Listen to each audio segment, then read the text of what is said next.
Sorry about that.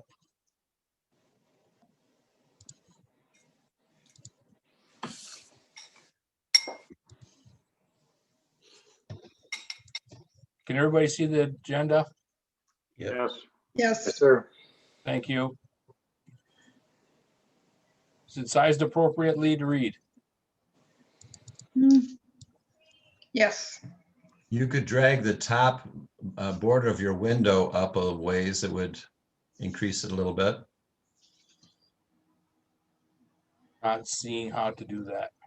Do you see all the tabs across the top? Yes, There should be a Windows border just above it. A frame. my icon doesn't seem to be changing. It's fine on my screen. Okay, maybe it's a difference of monitor resolution. Yeah, I'm fine. And or you could also go to the plus minus by that 100% and pop that up a couple clicks to see how you do. That's better. Yeah, that looks good there. I think we're good. Thank you. Okay, the next item of business is a presentation by Todd Selvik of USGS. Presentation he made to the Hare River on the Hare River watershed. Is there any more introduction that's needed, Gary or Rich? I don't believe so. What do you need, Todd? A little fanfare? Yeah, a little trumpet fanfare would be nice, but I'm just pretty honored to be at Gary's last meeting. That's pretty amazing company to be in with here. So that's pretty cool. Yeah, so I have roughly 20 minutes here or so of material, and as Warren mentioned, I gave this presentation to the Hare Winds group back in December, and every year I report out to them. Gary comes to those meetings and he requested that I give that presentation here tonight. So this won't be a Middleton-centric presentation, but more of an overall Yahara River watershed talk with largely focus on phosphorus loads to Lake Mendota. And I don't have another screen up here to see my chat window. So, Rich, if you see people throwing something up in chat that you want me to cover, I'd be happy to do that. So, next slide. Okay. So, just a little background on me. Again, my name is Todd Selvik. I work for the USGS Upper Midwest Water Science Center, which it is in Middleton, but I haven't been in Middleton in almost a year now. I've been working in my basement with 10 to 15-year-old artwork behind me here. And I am a supervisor, a team leader there for the Water Quality Networks team. And I also run several projects, mostly water quality related. And one of my projects we in the survey call the Dane County Project. And it's basically amalgamation of another number of different efforts and collaborators and cooperators throughout the watershed that are all interested in looking at what's happening with water quality coming into our lakes. So we have a number of cooperators from City of Middleton, City of Madison, Dane County, the Yahara Winds Group, Town of Westport, Capital Area Regional Planning Commission, and so on. And all of these entities contribute dollars that are matched in some part by USGS to do this monitoring. This map here is a representation of all the different locations that are germane to what I'm going to be talking about tonight. In purple there, and I don't know if you can see the colors very clearly, but purple are the colors in the Middleton area right there. Those are our standard, bread and butter stream gauges, where we have standard stage to discharge relationships established for measuring flow. And we have auto samplers there as well to collect samples. And I'll get into a little bit of details about that later. There's some light red dots on there that represent hydroacoustic sites. So these are sites that are affected by the SAISH or bathtub effect from Lake Mendota. So we require a little bit specialized instrumentation to measure flow there. Way down at the end of the Yahara River where it empties into the rock, we have a monitoring station at Fulton. And then in between, we have some Green Bay Packer color stuff there going on. We have some green and yellow dots that represent where we monitor stage level and flow in between the lakes. And that information is very important to Dane County as they set the water levels for the lakes. And we also have a bright red dot there. I'm getting some feedback here.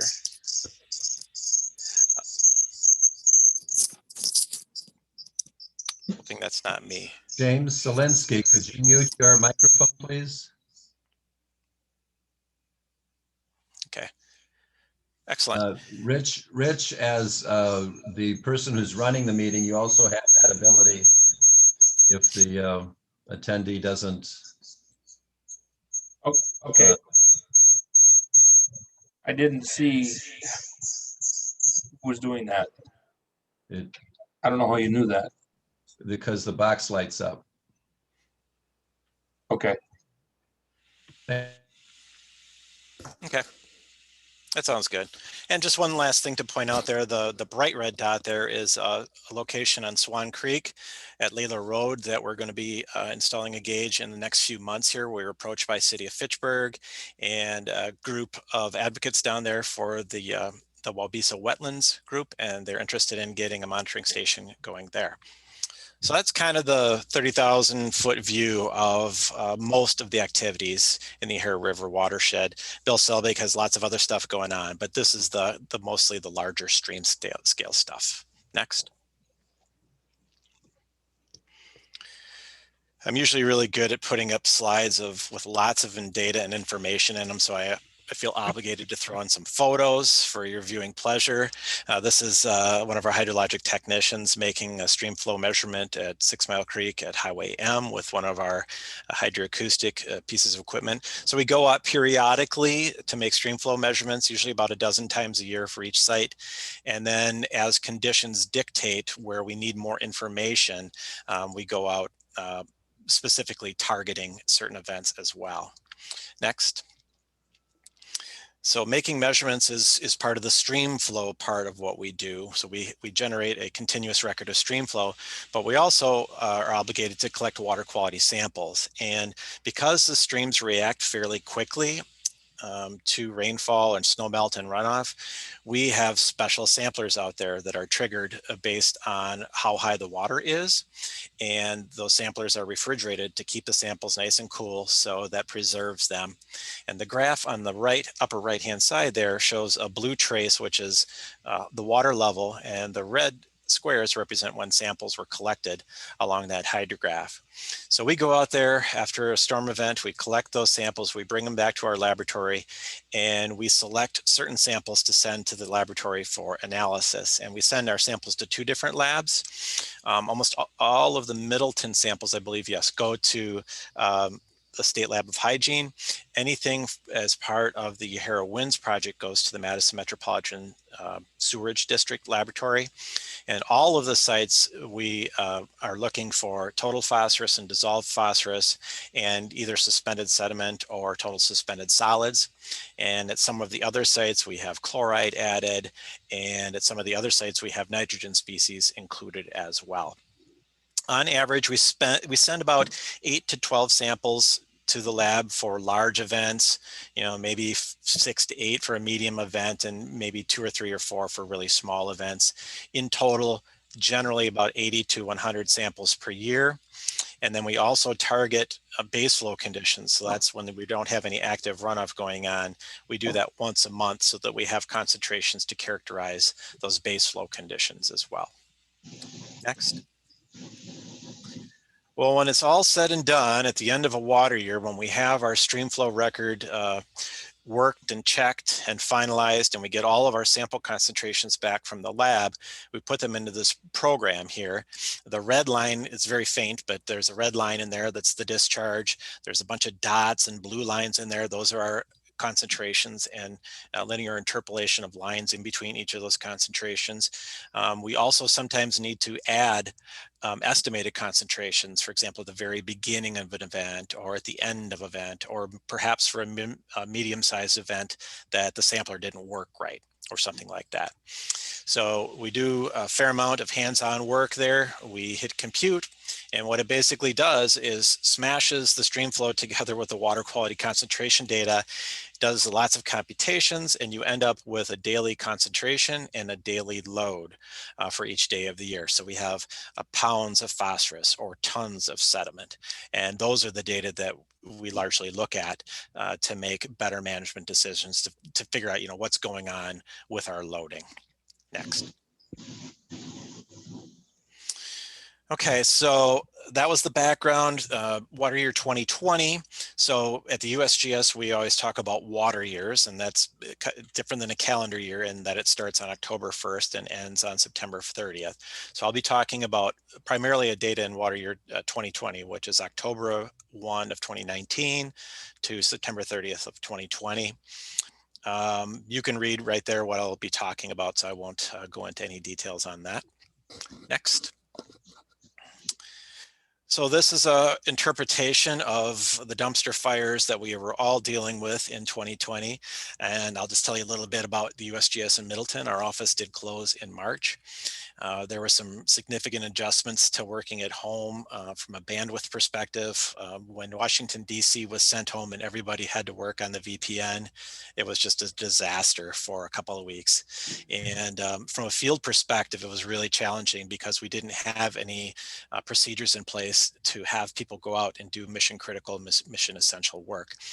Well, after a few weeks, things started to settle down, and we were helped a little bit by the characteristics of runoff this year. In March and April, it was pretty quiet, so we really didn't have to do that much field work. And so overall, we pretty much had minimal interruption in what was happening with our field operations, and our data was not compromised. And the good news is that as part of this process through the government shutdown threat last December, it was determined that we could continue our operations because we operate differently than any other branch of the government. We recognize that we don't get all our money directly from the government. We get it from collaborators like you guys. And so it was agreed upon that since we have those obligations in place, that if there are future shutdowns, we can continue our operations. Not in perpetuity, but for some period of time. So that's the dumpster fire background. Next. So precipitation characteristics of water year 2020.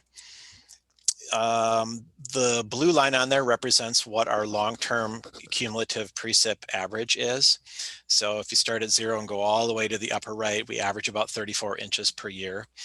And the green line is what we actually experienced in 2020. So we had about 42 inches or so. I can't quite see the bottom of the screen there. I had a little bit of text on it. There you go. Perfect. So we were about 20% higher than normal.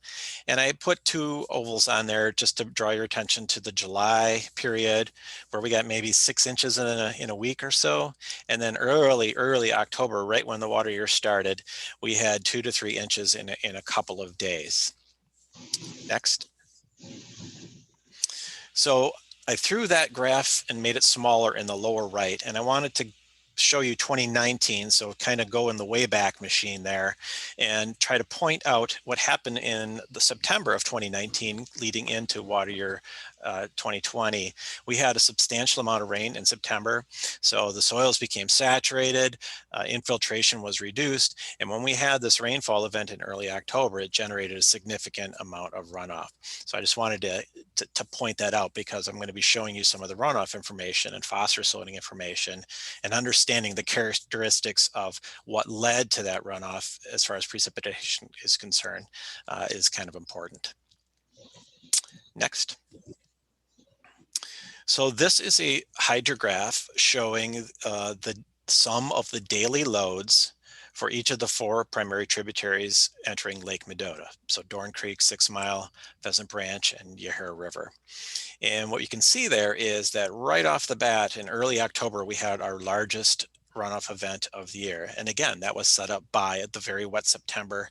And then we had that large rain event in October that really blew things off the charts.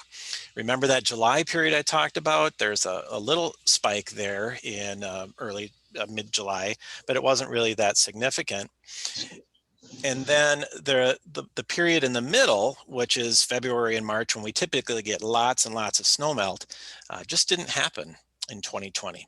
And again, I mentioned earlier that kind of helped our field efforts when we were shut down from COVID, in that we didn't have to go out there and chase some really high water.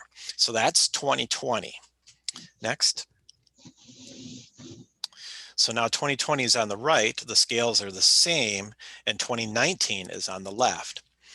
And there we see that very large snowmelt event that occurred in mid-March or so. And that was some pretty epic runoff that year. We had some peaks of record that we measured. And so that really set the stage for lots of phosphorus runoff in 2019. Now, the interesting thing to note here is that if you add up all the water in 2019 and compare that to 2020, there really wasn't that much of a difference annually, if you look at things on an annual scale. But what I'm going to show you a little bit here is that the timing of runoff and can really make a difference when you look at individual storms when it comes to phosphorus losses. Next. All right, we can skip through that. There we go. Okay, so we're coming back to 2020 again. The blue line on there is exactly what you saw before, but I've added a green line on there, and that is the cumulative total phosphorus load entering the lake from those 4 same tributaries. And the scale for that is on the secondary y-axis. It goes to 80,000 pounds. So overall, we had roughly 70,000 pounds of phosphorus delivered from those tributaries in 2020. And if we look at individual loading events where we see steepness in that green curve, that's when a lot of phosphorus was delivered to the lake. So early on in October, we had roughly 20,000 pounds delivered in the first week. And then we had about another 5 to 10,000 delivered during snowmelt, another 5,000 or so during that July event. And, you know, there's smaller blips in between. So again, here's the interesting thing. Water Year 20 had roughly the same amount of runoff as we observed in 2019, but we had half of the phosphorus load. So 70,000 pounds. And I'm going to touch on this in a little bit here, but our long-term average of the 4 tributaries contributing to Lake Mendota is right around 65,000 pounds or so. So 2020 was pretty close to an average phosphorus loading year. Next. So here's 2019. We're going to step, 2019. So we're going to step back a year. There's that big event in during snowmelt, and I've changed the scale. I've doubled the scale now on the secondary y-axis. Instead of going to 80,000 pounds, now we go to 160,000. So we had roughly 150,000 pounds of phosphorus delivered in 2019, which is probably the largest. We don't have high intensity monitoring data going back all that far for all of the tributaries, but I'm estimating this, and I'll show you this in a little bit here, that was probably the largest phosphorus loading that we've had in 30 years of monitoring. And if we look, there were 3 fairly significant wintertime runoff events. One was in January, the other was in February, and the other was in March. But that March one was a doozy. So 50,000 pounds to 110. So roughly 60,000 pounds of phosphorus was delivered in a 1-week period, 1 week to 10 days. So in those 10 days, the average annual loading was delivered to the lake. So it's pretty crazy. So that was an insane snowmelt runoff period. And I work with the Hair Clean 3.0 phosphorus subgroup. And one of the things that we've always discussed is, focusing on this snowmelt period is where you're probably going to get your biggest bang for your buck when it comes to actually reducing phosphorus loads to the lake, because that's the time period when most of the loading occurs. Next. Speaking of timing, the left pie chart here, it's only 8 years, but in those 8 years, about half of the load is coming in between January and March, and then another 20% in April and June. And we have long-term data going back 30 years at Yahara River at Windsor that shows this roughly the same distribution. You have about half of the annual load delivered between January and March, and usually it's the snow melt that's occurring there, and then another quarter between April and June. So we have roughly 3/4 of the load that enters the lake happens before July 1st. Well, 2020, which is on the right-hand pie chart, didn't look anything like our long-term average. Having that 40% of the annual load occurring in that few days in October is quite unusual. So that just demonstrates that there's no guarantee of when phosphorus is going to be entering the lake, and it's just risk periods, basically, is what it comes down to. Next. And this is one of my favorite charts. It's my spaghetti plot. I usually like to have like 20 years of data on there, but this one is only 8, I think. So this is our cumulative phosphorus load coming into the lake from all 4 tributaries for every year since 2013. And I started in 2013 because that was the first year that the Yahara Winds effort had full-blown, the full year of monitoring. So we had accurate loading data from all 4 tributaries starting in 2013. And the lowest one there is 2015, where we only had about 25,000 pounds delivered to the lake. And you can see our 2019 way up there at 150. And then our water year 20 back down about 65,000. And I just wanted to point out that 2018, the blue line there, I'm sure you all, Middleton remembers all too well what happened in August of 2018. And that was the rainfall event to beat all rainfall events. And it's interesting to note that even though Middleton experienced a foot of rainfall or so, the Madison Airport only got about 4.5. And I've seen Dr. Dan Wright down in engineering did an analysis, and if that rainfall event had been moved about 15 miles to the north and east and been centered more over Lake Mendota and the other tributaries, it would have been a different story, not only from a phosphorus loading perspective, but also from a sheer water perspective. So in some ways, Lake Mendota and the city of Madison were spared because Pheasant Branch, which was largely impacted by this, is a relatively small proportion of the watershed contributing to Lake Mendota. So interesting hydrology going on there. Next. So this is the longer historical perspective on the tributary loading to Lake Mendota. This is I've done some I've reworked some numbers. It's actually closer to 65,000. So I had to estimate for some of the unmeasured tributaries from 1990 all the way through 2012 using correlations and relations between the monitored sites, but the relations are quite good. And if you were around in 1993 and you lived in the Midwest, you could see that that was a really large loading year. That was when the Mississippi River was breaching levees and flooding up and down the Mississippi River, terrible. And then in 2019, you can see we actually eclipsed that. And that was largely due to that very large snowmelt period. Next. And I've only been talking about the tributaries, but if we look at all of the external loads to Lake Mendota, I took some of the urban SLAM modeling, the source loading and management model modeling that City of Madison does for the urban areas. And I had that rerun with actual precipitation data going back to 1990. And I worked with Dale Robertson and Dick Lathrop to estimate the direct lake deposition coming from dry fall and wet fall from the air. And then there's a little bit of ungauged area out there that has neither been, that wasn't modeled, and that's downstream of the Middleton gauge at Parmenter Street, going down into Mendota, and also kind of the northern side of Lake Mendota and I got an estimate for that. So if you look at the sources, clearly, the Yahara and the 6 Mile comprise the largest proportion of the phosphorus heading into the lake. And Middleton, you're sitting at roughly about 12% or so. Although that dark red color up there is that's mostly City of Middleton that's ungauged. So you're probably at about 15% or so. Next.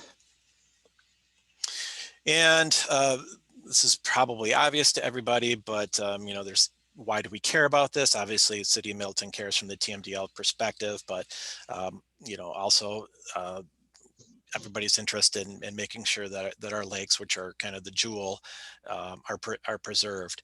And we want these blue dots on here to be below that green dashed line. That's the line between eutrophy and mesotrophy. And when we're above that line, we generally have worse water conditions in the lake. When we're below that line, we have better water quality conditions.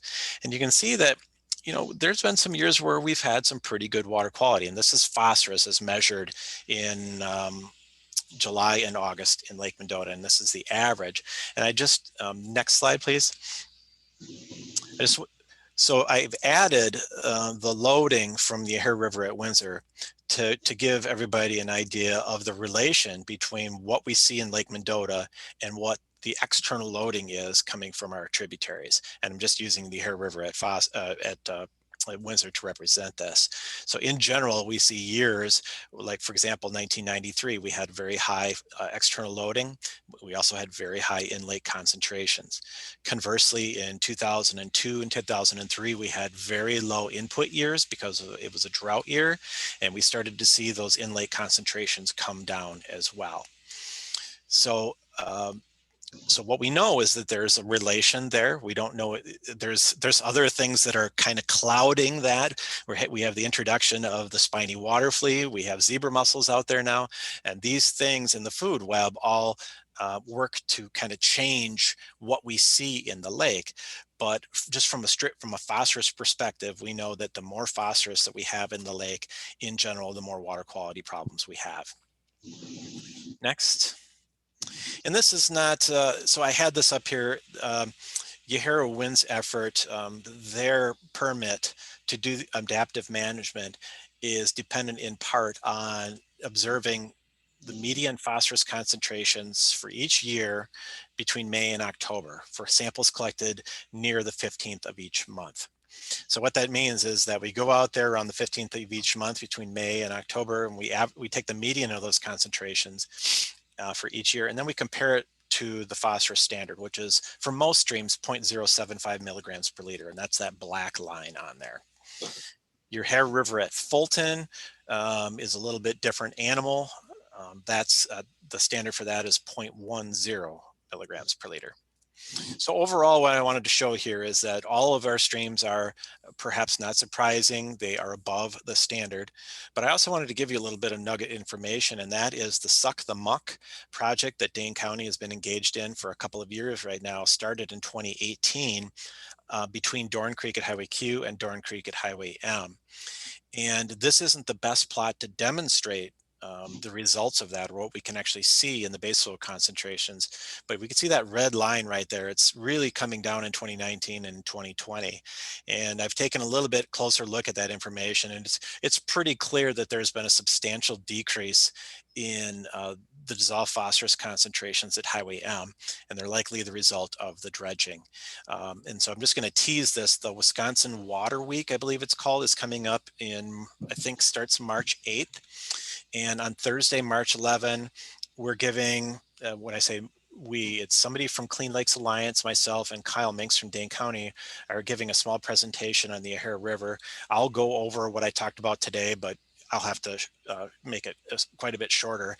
But Kyle will be going into a lot more detail on the dredging effort, and we're diving more into what the data show that are the result of that dredging effort there. And so these are all takeaways that you guys will have on the recording, and I think you also have a PDF of all this as well, so I won't go into that. And that's all I have. Thank you, Todd. Doc, can you take a few questions? As long as they're easy. Okay, I got one. The last graph you showed the mid-May and October medium concentrations. Isn't that dependent upon whether you get storm runoff or base flow when you make a sample? Right. So, So the phosphorus criteria was based on a study that USGS did back in the day with Dave Grachik and Dale Robertson. And the way we sampled was we did fixed interval sampling. And so that study determined that in general, we had better biotic water quality metrics when the phosphorus concentration as measured by those fixed interval samples was less than 0.057 milligrams per liter. So the way, you're absolutely right. If you could go out there in the 15th of the month and you could have a storm, and so you could be measuring high concentrations, or it could be base flow. Now, in general, our streams around here are 60 to 70% base flow, 30% storm flow. So your chances of collecting base flow are much higher on that. However, taking the median concentration of May through October definitely helps, so that if you have some outliers out there representing high flows, they're probably going to get thrown out when you get to the median. Okay. I think I've talked to Dale about this before. Yeah, you remember those two publications? One was for weightable streams, and the other is for non-weightables. Yeah, I remember publications now. Any more questions of Todd? If not, great job, Todd. I really appreciate it. Thank you. Anytime, people. Thank you, Todd. Up next. So next, we have a presentation by Bill Selvik on the USGS leaf collection program that we contribute funding to. So, Bill, do you need Rich? Like to make any other introduction to that? No, I don't think so. We'll do just fine. And Okay, thanks, Todd. Great presentation by Todd. I never really knew what he did in the office, so it's good to see what you've been up to. Yeah, I think only Warren knows what I do, maybe. I don't know. Oh, yeah, right.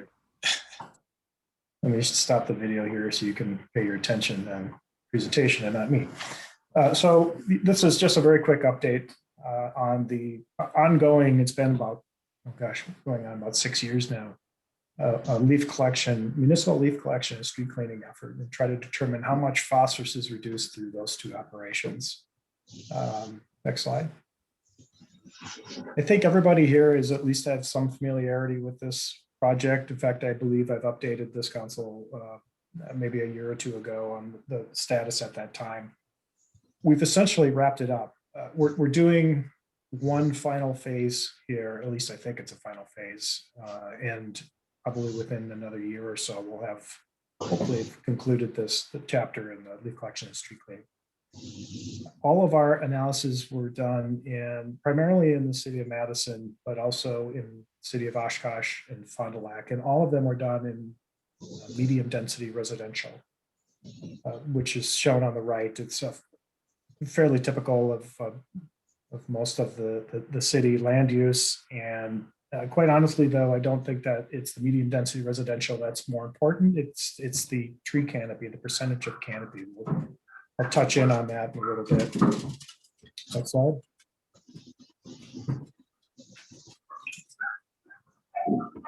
I don't know if you can hear my dogs barking. I'll calm down in a second.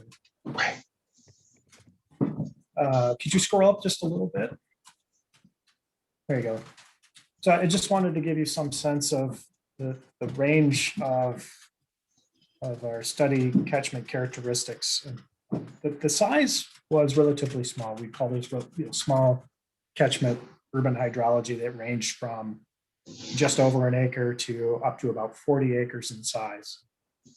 The tree canopy, as I mentioned earlier, is really the driver here. And we tried to capture a broad range in street tree canopy, ranging from the low end 4% in Oshkosh all the way up to 67% in one of our Madison catchments. Now, a definition of what I'm talking about for street tree canopy, because this kind of comes into play down the road, we're simply talking about the canopy that overhangs the street from curb to curb on either side. We have since then kind of redefined what that means in terms of the canopy of the right of way. So going beyond the curbs and over the terrace and across the sidewalk as well. Those percentages don't really change all that much. As you can imagine, they increase from what you're looking at here, but not a substantial, significant increase. Next slide. Here's a quick snapshot of the diversity of tree species. Now, again, these are just street trees. As you can imagine, it's not extremely diverse. Most of the cities around in the state of Wisconsin use the similar types of trees, depending on what region. Obviously, in the north, they're going to have more conifers than down in the south. But for the most part, it was a combination of Norway maple and green ash trees. In some cases, there were more honey locusts in some basins and in other basins, but green ash and maple made up the bulk of the tree species. Next slide. So the range of municipal practices that we evaluated really came down to a combination of four variations: 2 of the way you collect the leaves, and 2 in how you clean the streets.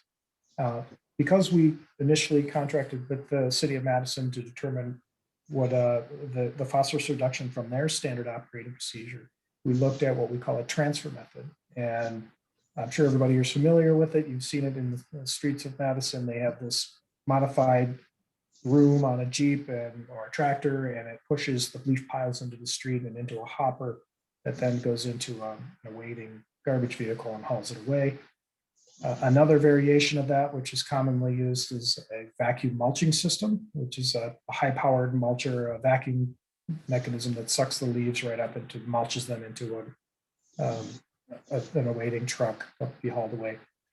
Coincidentally, we surveyed several communities within the state just to find out what they're doing. We didn't want to study leaf collection and street cleaning practices that were rarely used across the state. And it really wasn't a surprise that these are the 4 that kind of rose to the surface. In terms of street cleaning, it's obvious that the mechanical broom sweeper is the bread and butter of most of the fleet of streets departments across the state, as is Madison. But we also wanted to look at a more highly efficient regenerative air type sweeper. Next.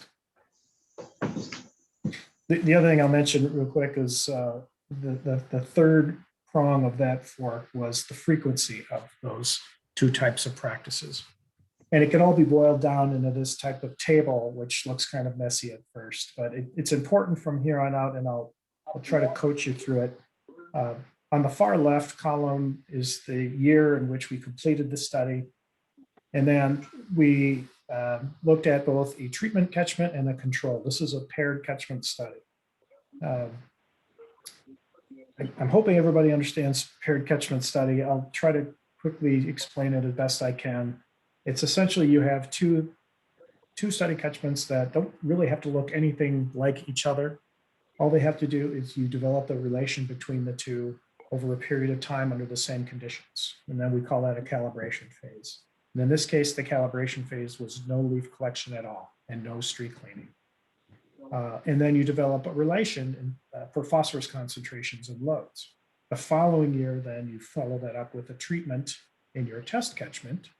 The treatment in this case would be leaf collection and street cleaning of some frequency and of some method, whereas the control would remain the same without any collection at all. And what we're measuring here is the change in that relation. The change can then be attributed to the treatment. Hopefully that makes sense.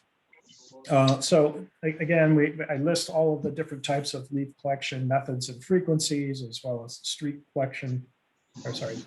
cleaning methods and frequency. And I assigned it this, and to come up with some sort of a nomenclature to describe all of those so that in future figures, you can see what I'm talking about.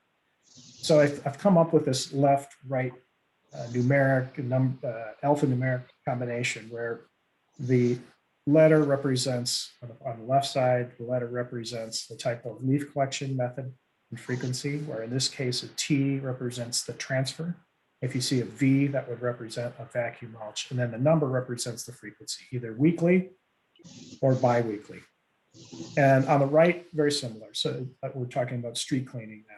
So where an R would be a regenerative air street cleaner, an M, a mechanical broom, and again, the number would represent the frequency. You'll see this again in a couple of figures coming out. Next. So before I jump into the results of the different types of municipal practices, I just wanted to give you a picture of what the relation between tree canopy and phosphorus, both total and dissolved phosphorus concentrations, look like for each of these study catchments. On the left panel, we're looking at total and dissolved phosphorus, and the black line represents the percent street canopy. And you'll notice that there's a very strong correlation between the phosphorus concentrations and the canopy. There's one minor exception to this. There's a small blip there in the M4 catchment, which M stands for Madison. I'm not going to bother describing what the 2, 3, and 4 are. This is just a medium density residential catchment in Madison. And you'll notice that with a lower street tree canopy, we had a higher phosphorus concentration. And I drew a red box around the M2, M3, and M4 catchments, and I'll explain why I think we see that little blip in our correlation. But overall, you can see that low tree canopy, low phosphorus at the end of the pipe. High tree canopy, you get a high phosphorus concentration at the end of the pipe. And it makes sense, right? You have more trees, you have more leaves, more organic material falls onto the street. It's a larger source that then leaches out into the storm drains during a precipitation event. Over on the right is our total and dissolved nitrogen, not as strong of a correlation with street tree canopy. Nitrogen is a bit fickle, and there are many processes that go on. We call them gutter processes. There's denitrification and transfer from different types of nitrogen species. I'm not going to focus on nitrogen for this talk, since I'm mostly concerned about phosphorus. Next slide. So now I'm going to talk about that red box and why I think we see a blip, and it kind of is important to the overall story. Maybe if you can reduce, we can see all of it. It'd be helpful. There we go. Better. Thank you. So on the top, the pie charts, again, are showing you what I've showed a few slides ago in the diversity of tree species in those 3 catchments. And the thing to note here is that most of it is Norway maple, represented by that light blue, and the M2 and the M3. But in the M4, it's not, it's only 35%, whereas it's 50% in the other 2. But what M4 has that the other 2 catchments do not have is 25% of the canopy is made up by honey locust. And if you scroll down just a little bit, if we go and look into the literature, there was a paper by John Dorney back in the 80s who looked at the in laboratory conditions of the amount of leachable phosphorus of various tree species. And you'll see here that honey locust is second only to green ash. Green ash was one of the highest amounts of potential leachable phosphorus in that type of species, and honey locust was right behind it. Norway maple is a little bit lower, somewhere in the middle of all the tree species that he analyzed. The point of this is that despite canopy being probably one of the primary parameters that determines the amount of phosphorus you see at the end of the pipe storm, the species also matter. And if you have a mix of tree species that have a very high phosphorus content, you're likely going to see higher phosphorus concentrations than if you have tree species with a low phosphorus content. Okay, moving on, next slide. The other thing to note here, which is of fairly significant importance, is that in the fall, we noticed that the phosphorus is primarily in the dissolved phase. Here we're looking at a number of study catchments. Now the catchments, these are not all of them, but these are the catchments where we had a no leaf collection and no street cleaning scenario. So this is just no mitigation at all the leaves fall on the street. What do we see at the end of the pipe? In the fall, it's almost all in the dissolved phase. Now I only look at total phosphorus and dissolved phosphorus, but of the dissolved phosphorus, it's most likely orthophosphate, which, as you may or may not know, is one of the bad guys in terms of algae production in the lakes. So this is important because dissolved phosphorus is difficult to remove for cities.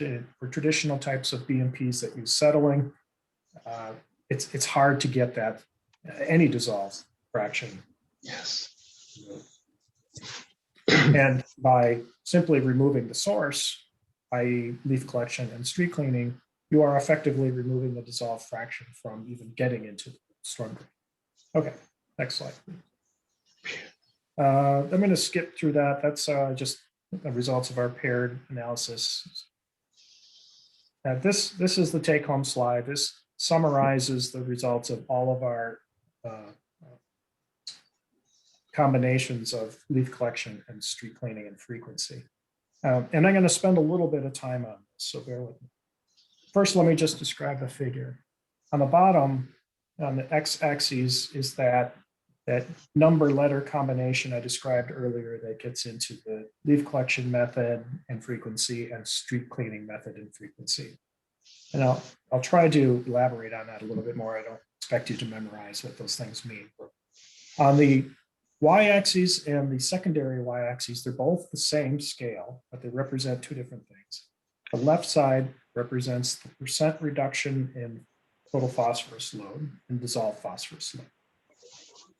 The secondary y-axis is the percent tree canopy, and that's represented by that black line again. And finally, on the top, the secondary x-axis represents the study catchment in which the results were found. So there's quite a bit going on, but I'll try to describe it so it all makes sense. So there's a couple of things to note.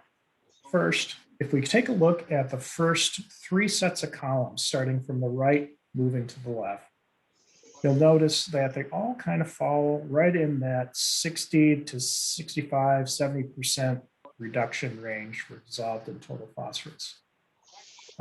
Even though we're in two different study catchments, the M3 study catchments and the M2 study catchment, and we have different tree canopy at around 40% all the way up to 50%. We get similar results in terms of the percent reduction in phosphorus. And the one thing that these three catchments had in common, if you look at the bottom axis now, the one thing in common is that R1, and that again is a regenerative air street cleaner operated at a once per week frequency. Even though we varied the type of leaf collection, the way in which you collect the leaf piles, the T2 would be a transfer method done approximately every other week. V1 would be a vacuum mulching system on a weekly schedule. It didn't really seem to influence the percent reduction of phosphorus. What really is the driver in this case was the amount of leaves on the street and how clean those streets were on a weekly basis. If we keep moving now to the left, the next column, the M2 study catchment, you'll notice that we're still in a 40% street tree canopy, but now instead of a regenerative air street cleaner operating at a frequency of once per week, we've scaled back, if you will, to the bread and butter mechanical broom street cleaner operated at a frequency of approximately once every 2 weeks. Now this would be considered the Madison standard operating procedure. You go out there with your transfer vehicles, you push all the leaf piles into the garbage truck. You do that maybe 3-4 times a season, and you follow it up with a street cleaner, on a similar schedule. That resulted in about a 40% reduction in phosphorus. If we step down even further, the next column to the left, here we have a V1M1 scenario. This is one of our catchments in the city of Fond du Lac. It's indicated by the F2 catchment. That particular catchment only had about 30% tree canopy, so not as much canopy. Therefore, there's not as much of organic material on the streets. We still significantly saw reductions, switch it up. We still saw significant reductions by using this combination of leaf collection and street cleaning, but it wasn't as much as some of the other catchments at a higher street tree canopy. So even though we had a vacuum mulching system and mechanical broom sweeper operating at a high frequency, what we considered nearly our ultimate scenario. If we place that mechanical broom sweeper with regenerative air sweeper, that would be the ultimate scenario. We didn't get as high percent reduction simply because there just wasn't enough material there in the first place without it to produce these large percent reductions. And finally, the last two last three categories on the far left, which do not have any columns. The reason they do not have any columns is because they were not significant. We saw no significant change between the calibration and the treatment period. But I still think it's worth talking about here because what we did is we varied it a little bit. If you take a look at, let's focus on the V2 scenario first, that's the far left. You'll notice that, wow, we have a 67% tree canopy, street tree canopy, yet there was no significant change in the calibration and treatment periods. And the reason for that is because only the leaf piles were collected in this scenario. The streets were left alone. So the idea was here is to test, try to better define which matters more, collecting leaf piles or sweeping the street. And in this case, it was very obvious that sweeping the street is far more important than it is to collect leaf piles. And if you think about it, it kind of makes sense. To me, it kind of makes sense because even though they have a large source of leaves collected in one small area on the terrace, the chances of you getting any runoff from that pile of leaves is probably relatively small, especially for smaller storm events. Most of that water is going to be absorbed and retained within the leaf pile, and anything that might get through, it's sitting on a grass terrace, it's most likely going to infiltrate. So it's not going to be a huge source. Where it does tend to matter, I think, is when you have such a large pile, they tend to spill over into the street, or maybe the wind might blow them into the street. But then they're on the street, and it's more important to get that material because it's a very efficient conveyance mechanism right into the storm drain. So moving over one to the right then is the opposite of that scenario, where we swept the street only and left the leaf piles alone. And again, we saw no significant change, and kind of the opposite of what we would have expected. But in this case, it made sense because this was a study catchment in Usgs that had a less than 10% overhead canopy.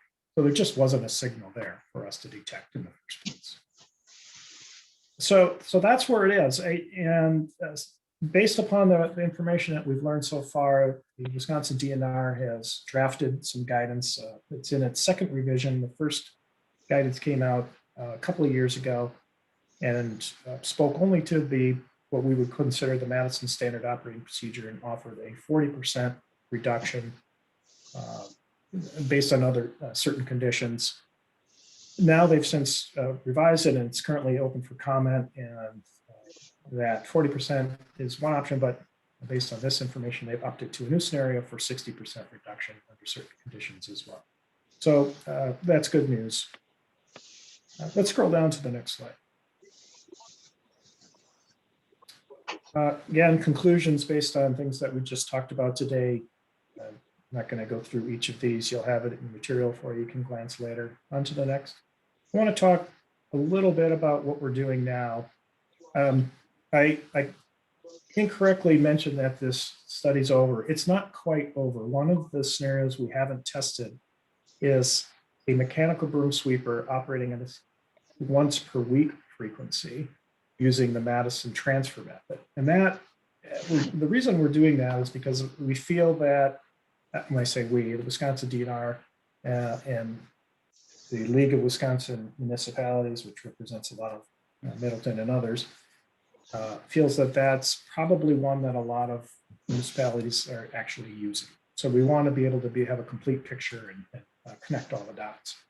But one of the things that we're doing in addition to that particular aspect of the study is we've added in this idea of wet detention ponds as potential sources of dissolved phosphorus, and whether an efficient leaf collection and street cleaning program can limit or reduce the amount of phosphorus that gets to those wet detention ponds in the first place, therefore making them more efficient in the long run.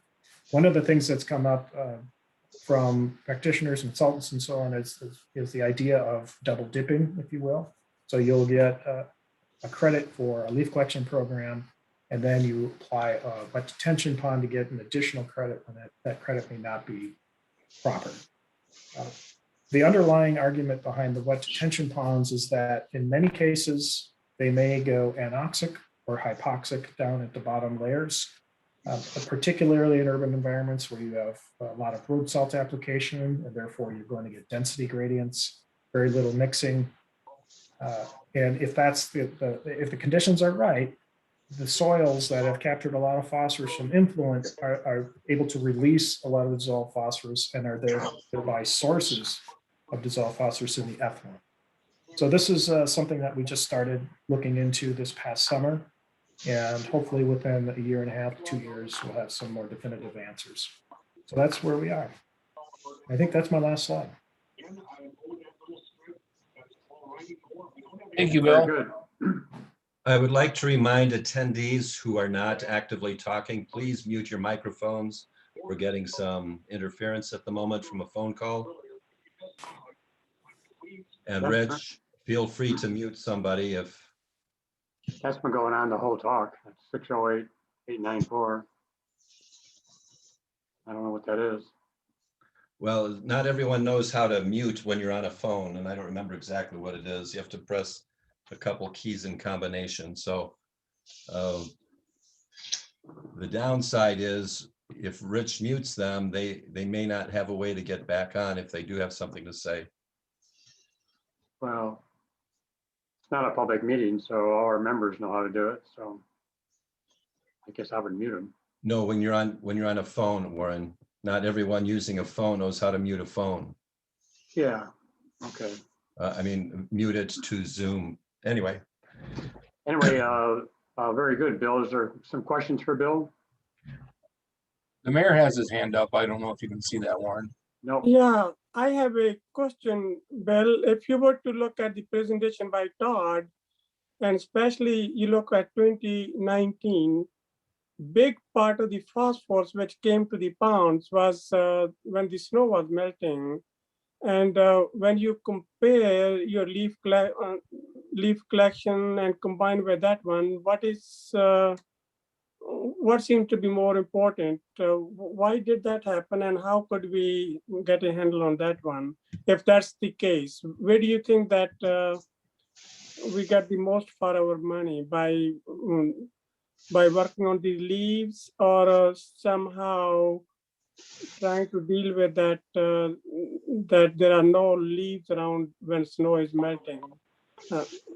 How does this fit in together? So it's a good question, and you brought up an interesting point that is one of the deficiencies of this study, is that we did not monitor in the winter, and for various reasons, most of which were just operational issues. It's really hard to monitor runoff in the winter, but I do feel that, and there actually has been some research that's come out of University of Minnesota that shows that winter runoff, snow melt, can actually be a fairly significant source of phosphorus from urban areas as well. I still think that fall is far higher than in the winter. If you think about snow melt, the phosphorus is typically going to be from leaves that were not collected over the fall and have remained and then since covered over with snow and ice and so on.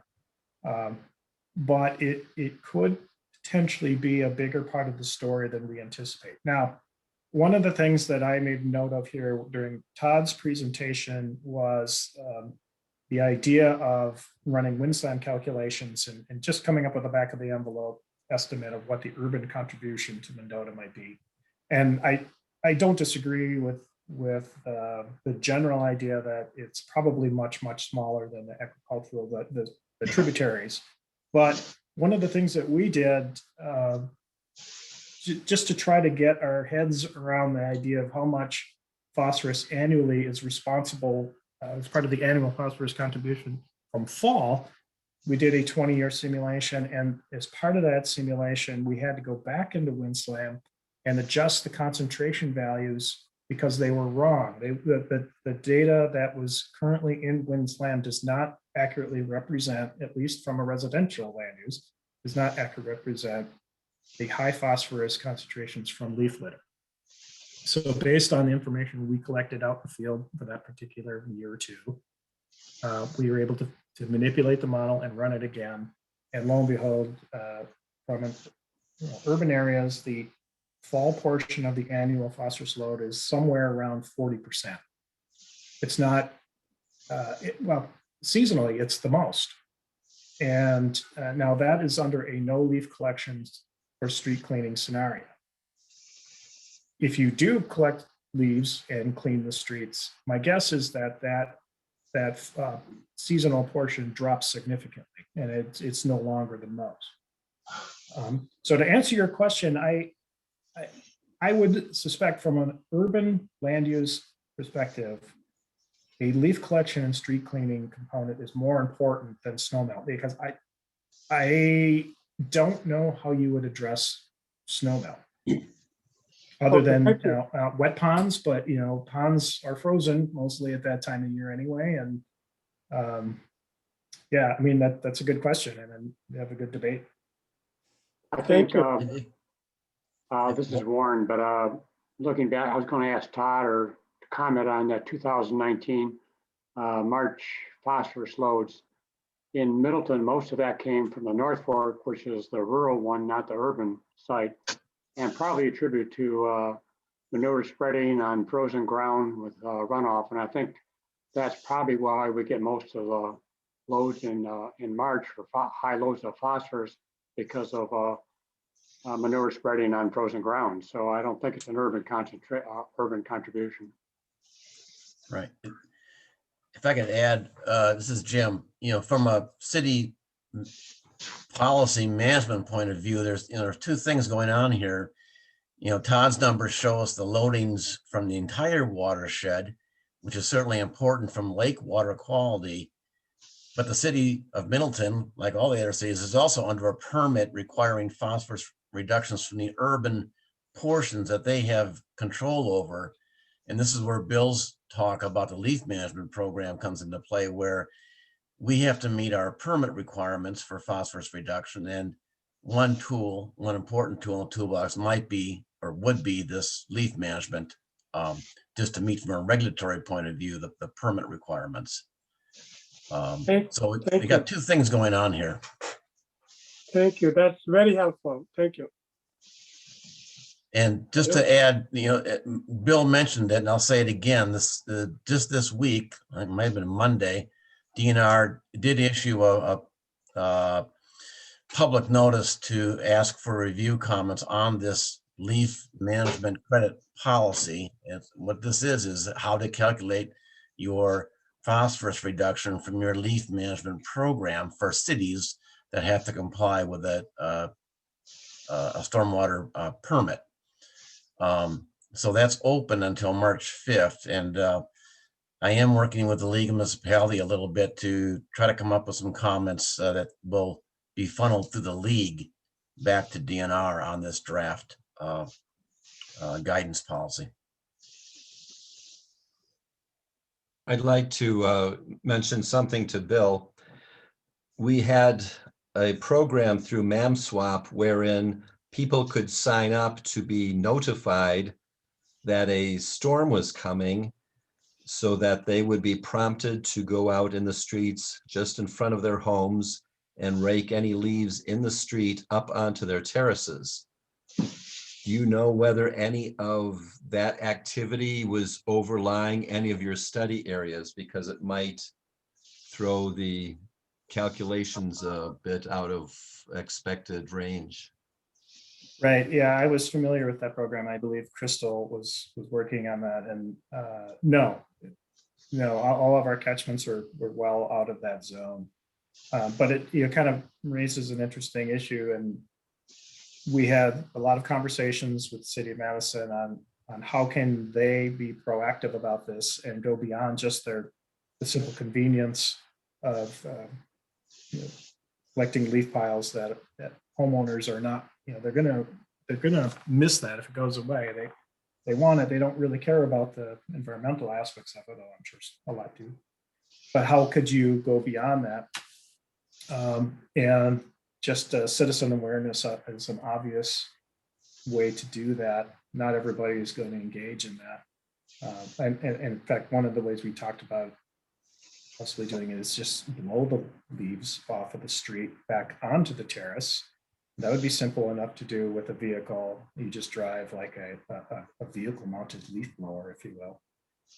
But that was quickly shut down by the attorneys within the city because they don't want, rocks zinging in at people's windows. And Caroline might have more knowledge about that, the internal discussions at the city about sort of thing. But at least there are conversations that try to think outside the box on how to approach it from rather than just a strictly municipal approach. Bill, if I understand your study correctly, you make a big gain by going from a mechanical sweeper to a regenerative, right? Is that right? Yes. We Yes, make you dec- do. We make Yeah. decisions in Middleton based on pounds of phosphorus removed per dollar. Do you have any cost figures on that? How many additional pounds you remove per dollar by making that switch? No, I don't. And Phil Gabler at the City of Madison has done some back of the envelope calculations, backyard, using some of the information that he's collected for, I believe, 2017. That particular calculation I don't have. And to be perfectly honest, Warren, that the cost per pound of phosphorus or the combinations of leaf collection and street cleaning varies based upon the concentration of phosphorus in the individual tree species. Yeah.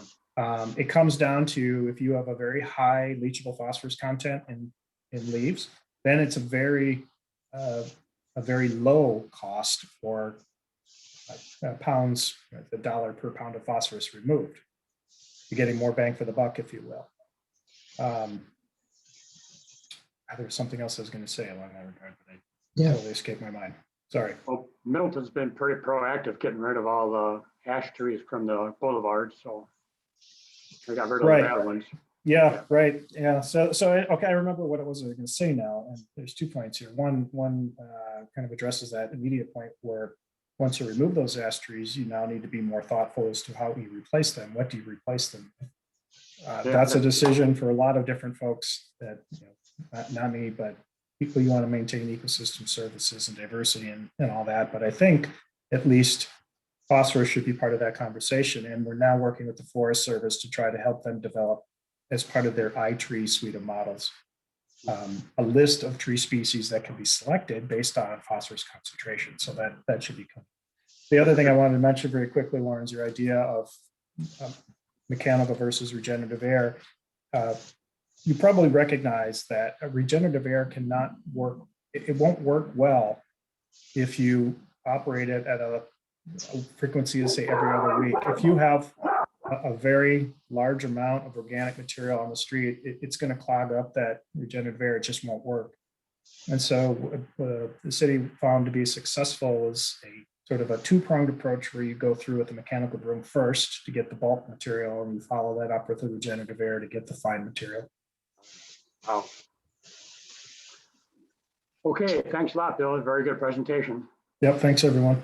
Appreciate it. Okay, the next item of business then is salt use. And I don't know, Gary, if you want to introduce that, or I'm the one that brought it up and asked to be put on the agenda. And I did it because I saw an article in the Madison paper about salt use, and I thought it was an important topic, at least to make our members on the commission aware of a problem. It's hard to come up with any kind of a solution. We talked about it before, but I'd like to open up to any discussion for any members if they have any ideas or thoughts. There's one graphic, I think it's in this report, that's rather frightening, where it shows just how much the salt has increased in the lakes just in the last 30 years.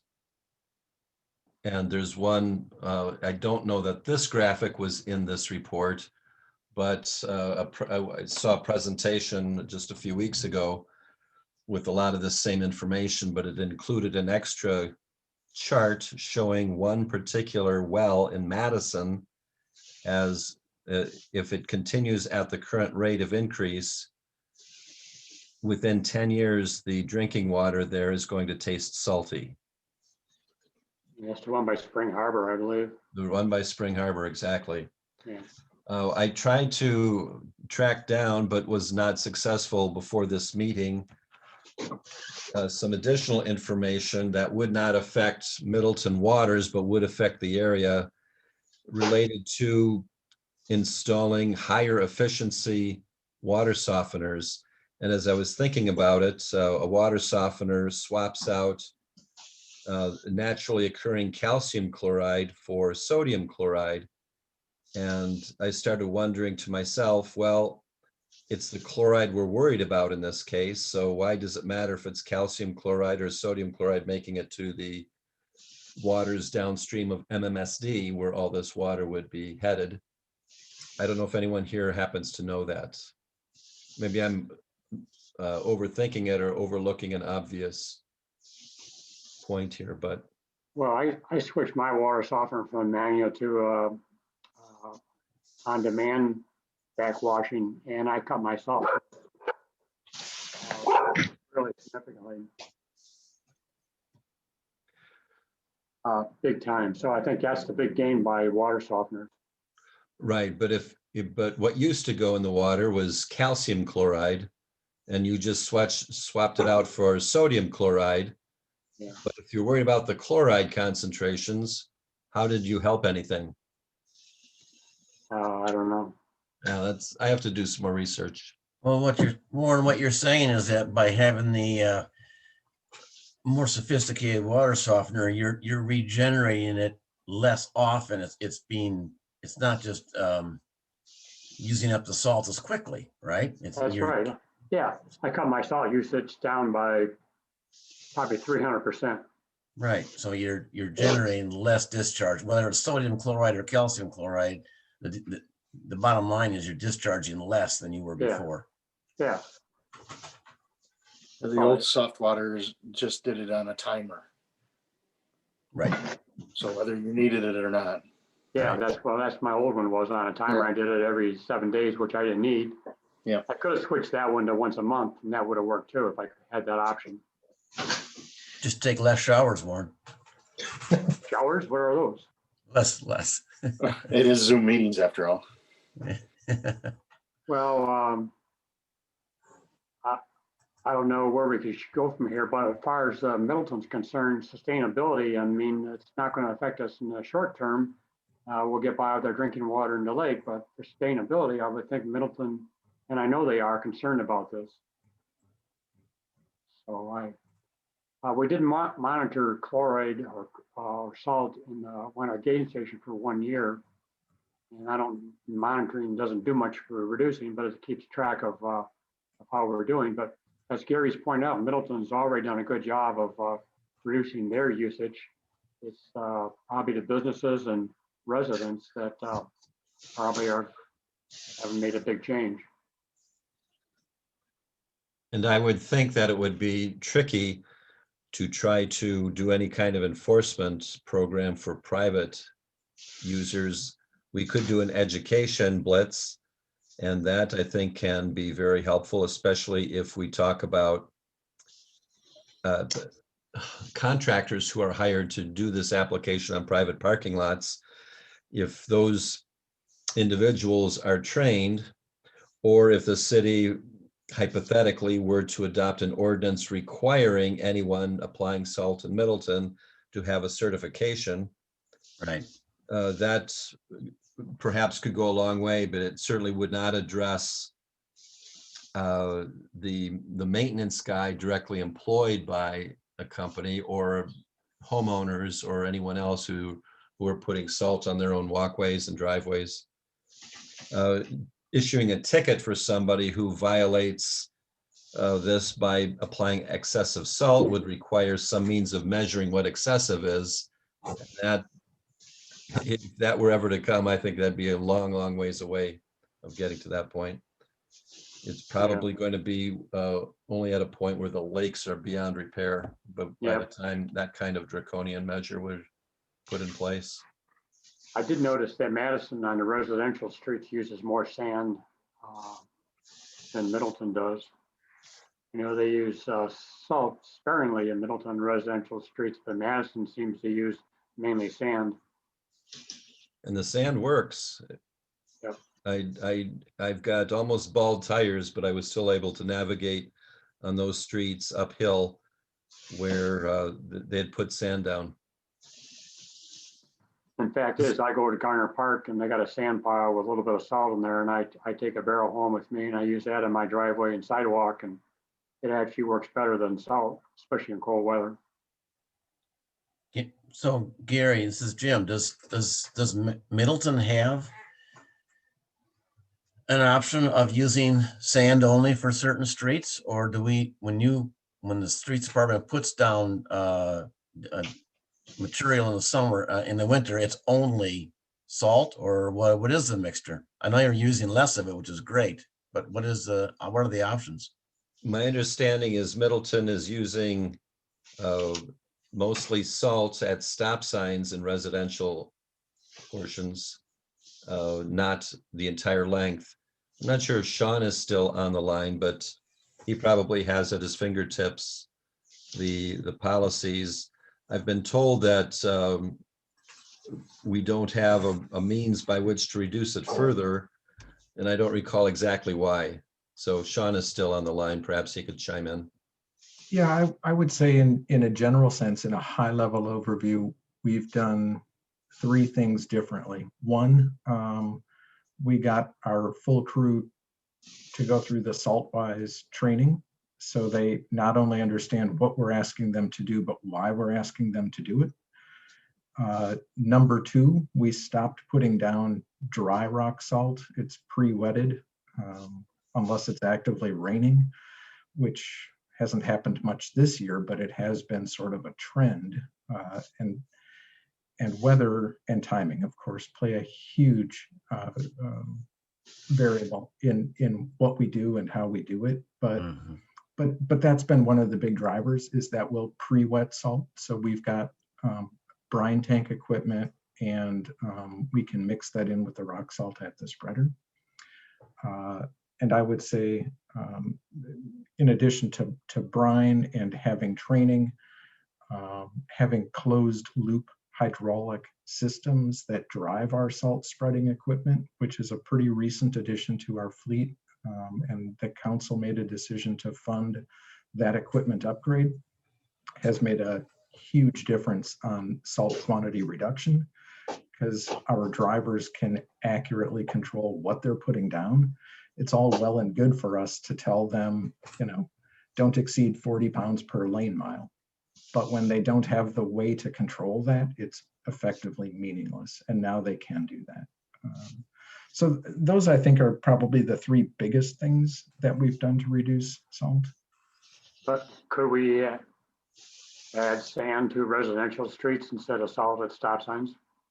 Well, when we calibrate our salt equipment and then switch it to sand, we have to recalibrate it. So that takes time to reset that all. And we've tended not to do that. And in part, our hesitance in using sand on streets is driven by our labor cost with putting it out, our lack of storage for keeping it someplace, and its overall effectiveness compared to salt. So I don't mind being sparing with salt, but sand hasn't proven to be a good alternative for us. It mixes in with snow really readily, and it doesn't stay on ice. So it's one of those things, I think historically we all remember growing up with people sanding things, but it hasn't, at least in university testing, turned out to be worth the money. I wonder why Madison's doing it then. I kind of wonder that myself. I've driven on some of their roads and I find it sort of makes a mess, but I can't say it improves traction. It seemed it improved it for me just in the last, I think over the weekend. I was driving on some Madison streets on some hills I never expected to make it up. I had gotten stuck on High Point Road with my tires about a week and a half ago. Couldn't make it up the hill. Barely made it up the ramp onto the Beltline. But I made it up this hill on the Madison west side, and the sand was mixed in with the snow. Yeah, so I think we have this history and we have this anecdotal feeling. I'm just telling you what research I've looked at from the UW, and they didn't have any reason to support its continued use. I might just point out, Sean mentioned pre-wetting the salt. If it wasn't obvious, the purpose is to keep it from bouncing once it leaves the truck on the pavement and bounce over to the gutter, where it does little good.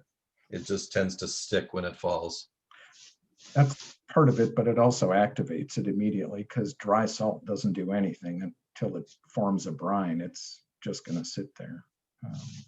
Is there data available comparing Madison amount of salt per mile of road versus Middleton to see if their procedure reduces salt usage significantly? I don't know what they're putting down, to tell you the truth. We've looked at some published guidance that we put into our policy, and I forgot the source of it, but SaltWise has been good with sharing that information as well. It seemed like if there was a significant reduction in salt usage by standing residential streets, it might be worth considering. Well, again, then to go back to salt for the next event, and I don't know when that next event is. First, we have to recalibrate all of our equipment.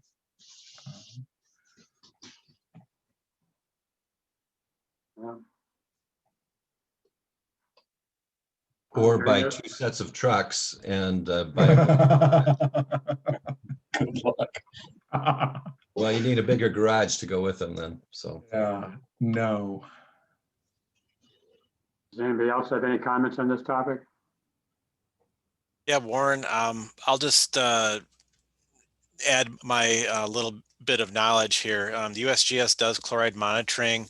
Bill Selvik and Nick Buer have a project, but the longest running is at Spring Harbor Storm Sewer, and we have conductivity, continuous conductivity measurement there, and we have developed a relationship with chloride concentrations since 2014, and that watershed is roughly 3 square miles or so, and a large proportion of the impervious area in that watershed is West Town Mall, which of course City of Madison doesn't have any say over what they do to those huge parking lots out there.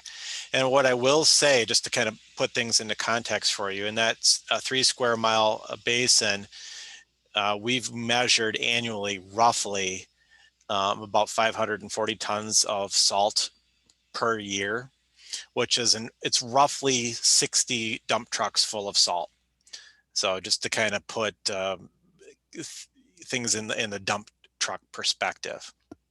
And Spring Harbor Storm Sewer is very close to well number 14, I believe it is, the one where chloride concentrations are really going through the roof.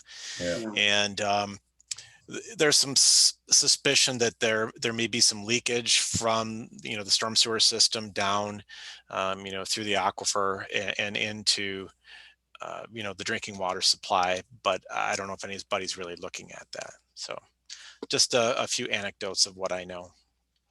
Okay, well, thanks, Todd. Well, if there's no other comments, I guess we'll leave this topic where it is. Let me move on to the next one. And that's the annual monitoring agreement with the county. Can you go over, show that agreement, Rich? Yes, sir.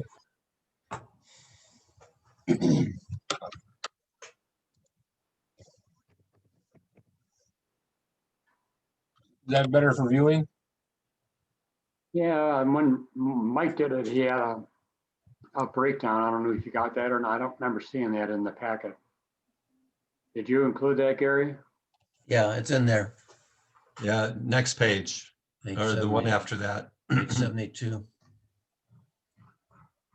Yeah, that shows all the, within Dane County, the program with USGS and DNR. And ours is number 2, the Pheasant Branch at Parmenter Street. And I can't read it too good. Yeah, I can increase it again. Do you need more? One more.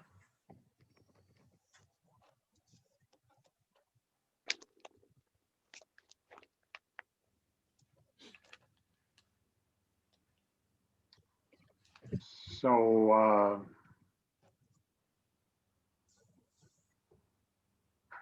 Gary, did we keep the price? Did they keep the price the same? We're looking at for Middleton's share of it, Almost 14,000. 14. 13,974. I expected it would go up, but I was thinking last year's was 14 something. Let me check that real quick.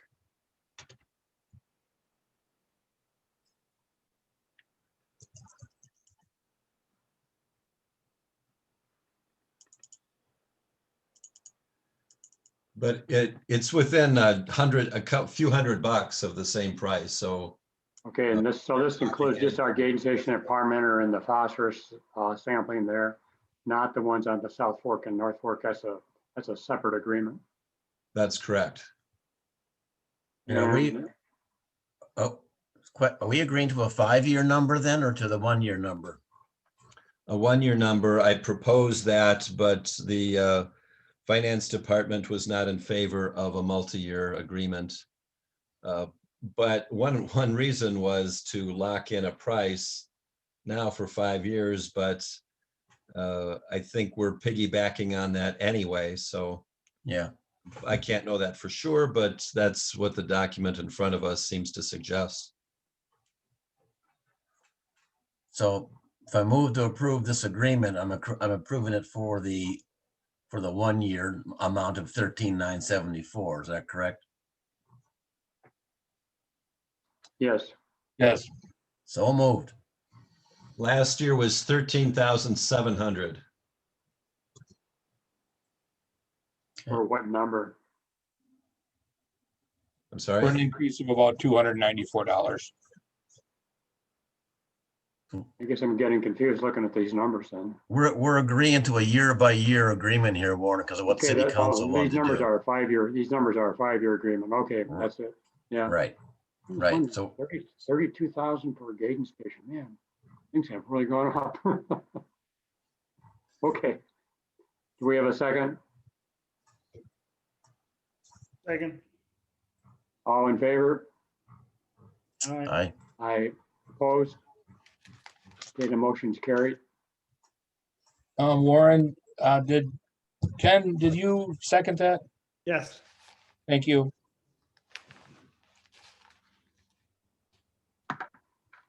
Okay.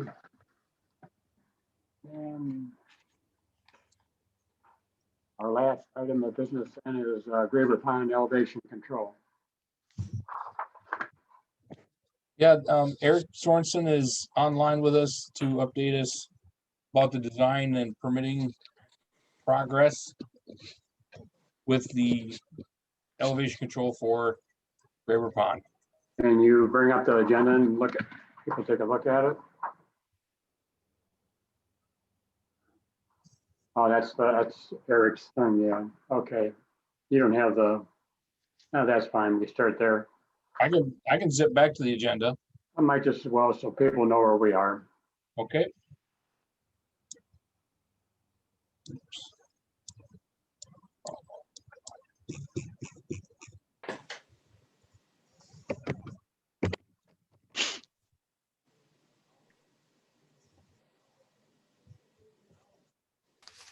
Okay, so I'll get number 8, and Eric is going to brief us on that. And the Friends of Pheasant Branch have sent a letter, and I think we've all got a copy of that.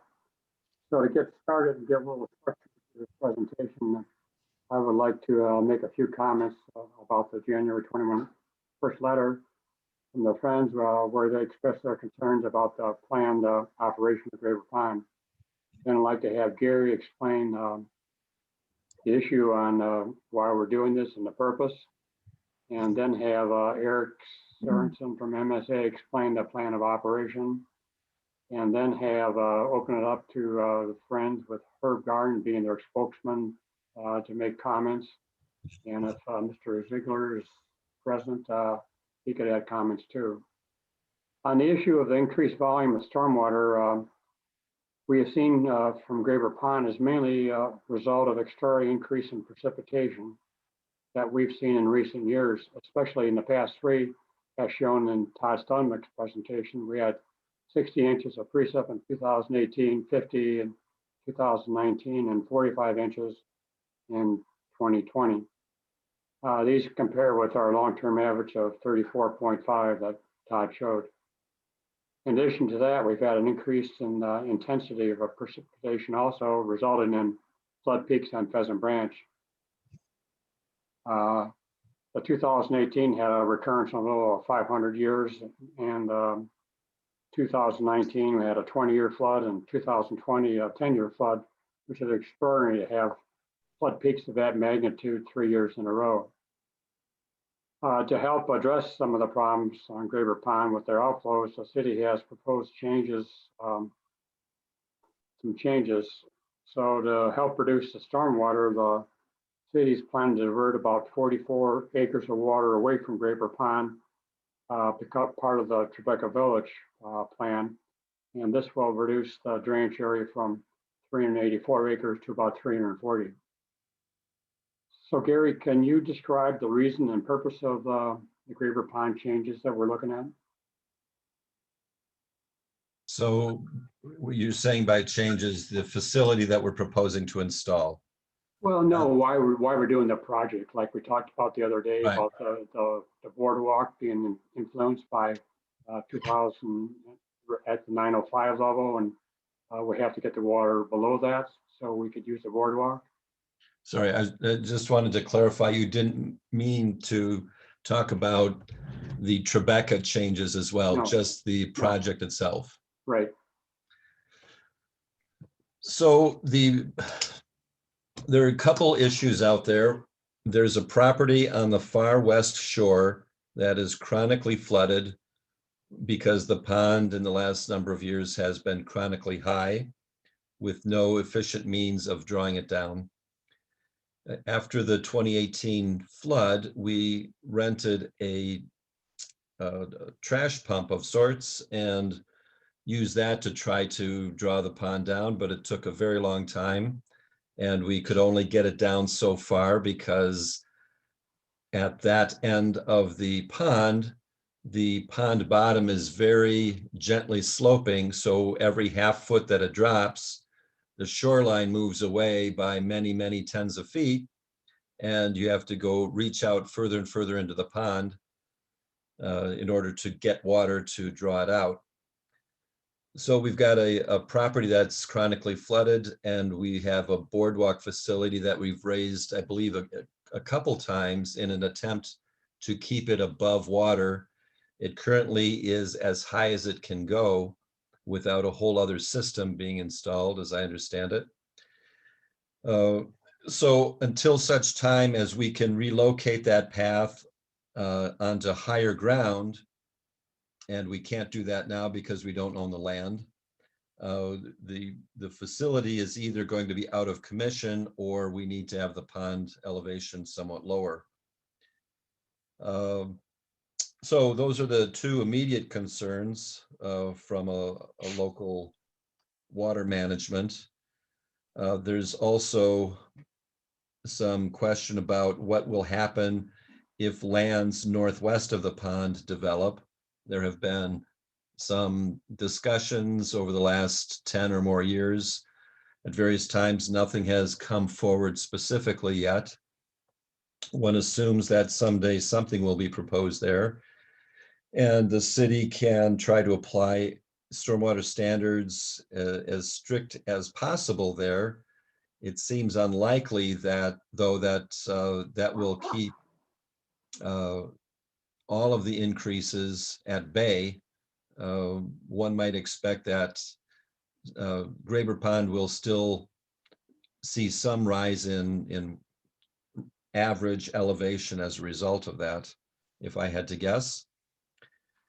And also with climate change, we're expecting that more rainfall in a summer will result in more chronic high water.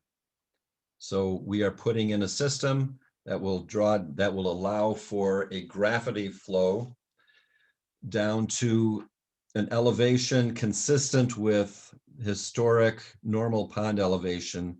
That number happens to be 902 feet above sea level.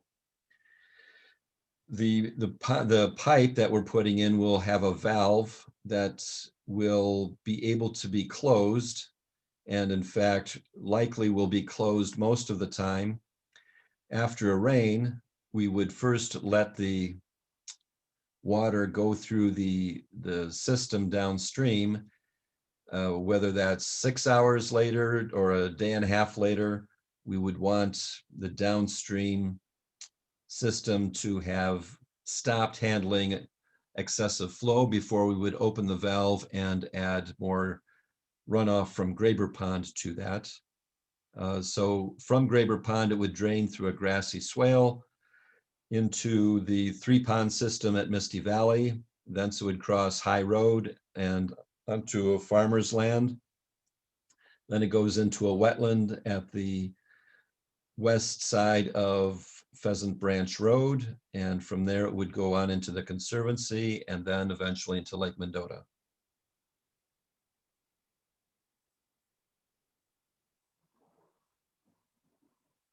I have a question for Gary. Okay. Okay, I wonder, correct me, Gary, or tell me, has there, during the 2018 storm or other overflow events from Graber, have there been any other property concerns downstream from Graber? In other words, in Misty Valley itself, has there been any reported property damage? There was some significant flood damage in 2018, just on the west side of Misty Valley Road.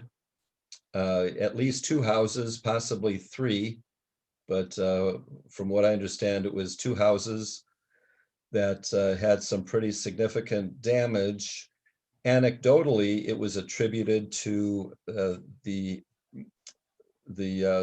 city having recently mowed the grassy ditch, and a lot of that cut grass washed down to the pipe that goes under Misty Valley, matted up against the grate there and inhibited the flow, so the flow backed up higher than expected. Now, maybe it would have flooded anyway, maybe not. It's pretty difficult to tell. But apparently a resident came out and anecdotally, I understand, pulled some of that grass away, and the water went down rather rapidly once he had done that. So if we could maintain the system in perfect working order at all times, perhaps those other properties would never be at risk again. But of course, we can't know that for sure. Those are the only damages I know of. Now, if we go back in time, we used to get complaints from the owner of the farmland west of the pond that too much of the land was chronically wet, whereas in the old days it wasn't. But I haven't heard anything on that front for quite a while. Okay. So Eric, maybe you could go over some of the items in your February 8th memo, or whatever you plan on presenting tonight. Yeah, thanks, Warren. I don't have too much to say. The permit applications are uploaded onto the DNR's online portal, and just kind of waiting on what happens tonight and any direction I get before I press go and pay the permit fees. One thing I'd like to bring up that might add color this discussion a little bit. I was researching property ownership at the pond, and I found a plat from 1994, which shows a much lower outlet elevation for Graber Pond. And at that time, you know, there's a berm or a levee in the northeast corner of the pond that the DNR was concerned they were going to classify it as a dam the last time we spoke. And that was raised, you know, it's now a couple of feet higher than it was in 1994. And there was also an outlet culvert, it appears, right just slightly above elevation 902 on this plat of survey. You know, so it may be that Graber's history as a landlocked basin isn't really all that long. And we're kind of trying to return things more to where they were 30 years ago. I'm not purporting to know the history behind that improvement or anything like that. It's just something I stumbled across really just last week. Well, Eric, maybe you could talk about the invasive species, because I think in your letter you talked about that, and you had a person from DNR go out and look at invasive species in the area. Well, my understanding is the Friends are very concerned about invasive species transport. It was something the DNR had indicated they were concerned about as well. And I don't, you know, certainly we're kind of providing a connection that's not there now, or we're increasing the frequency of that connection perhaps. You know, my points would be that, and maybe the Friends have an exact watershed tallied, but I think there's about, you know, the Graber watershed is about 380 acres. And I think there's about another 380 acres downstream of that, you know, at the point where that western ditch enters the conservancy. So there's an awful lot of other uncontrolled source areas that are going to also transport invasives into the conservancy. I think in your letter, you also talked about the maximum discharge, and like, can you go through that again? Yeah, certainly.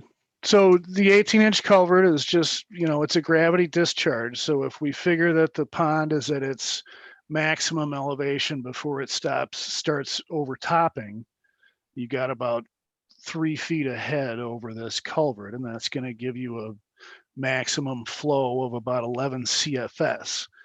When you pass that through the Misty Valley stormwater system, it gets attenuated a little bit. And I think your maximum flow under or out of Misty Valley would end up at about 9 CFS. And that roughly equates to what Misty Valley itself, without any input from Graber, would discharge in a 5-year storm event. You know, if you wanted to draw down that 3 feet of water from Graber, it might take about 5 days. You know, that 11 CFS would taper down pretty much linearly as the head in the pond dropped. And you would end up with a trickle of flow at the end of that 5 days. So I know the Friends are also concerned about that. Well, that's much greater than the flow that ditch usually takes, and certainly that's true. But the hope would be that this, you know, is not going to be a constant event, but just perhaps once a year we would want to draw down the pond. Maybe, you know, it's hard to say, but it certainly would not be a constant flow.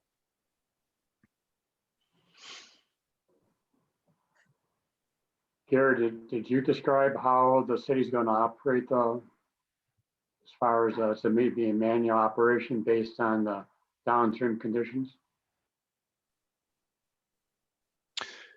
I think that I'll answer that we would monitor the rain event and what's coming possibly behind it and operate that valve accordingly.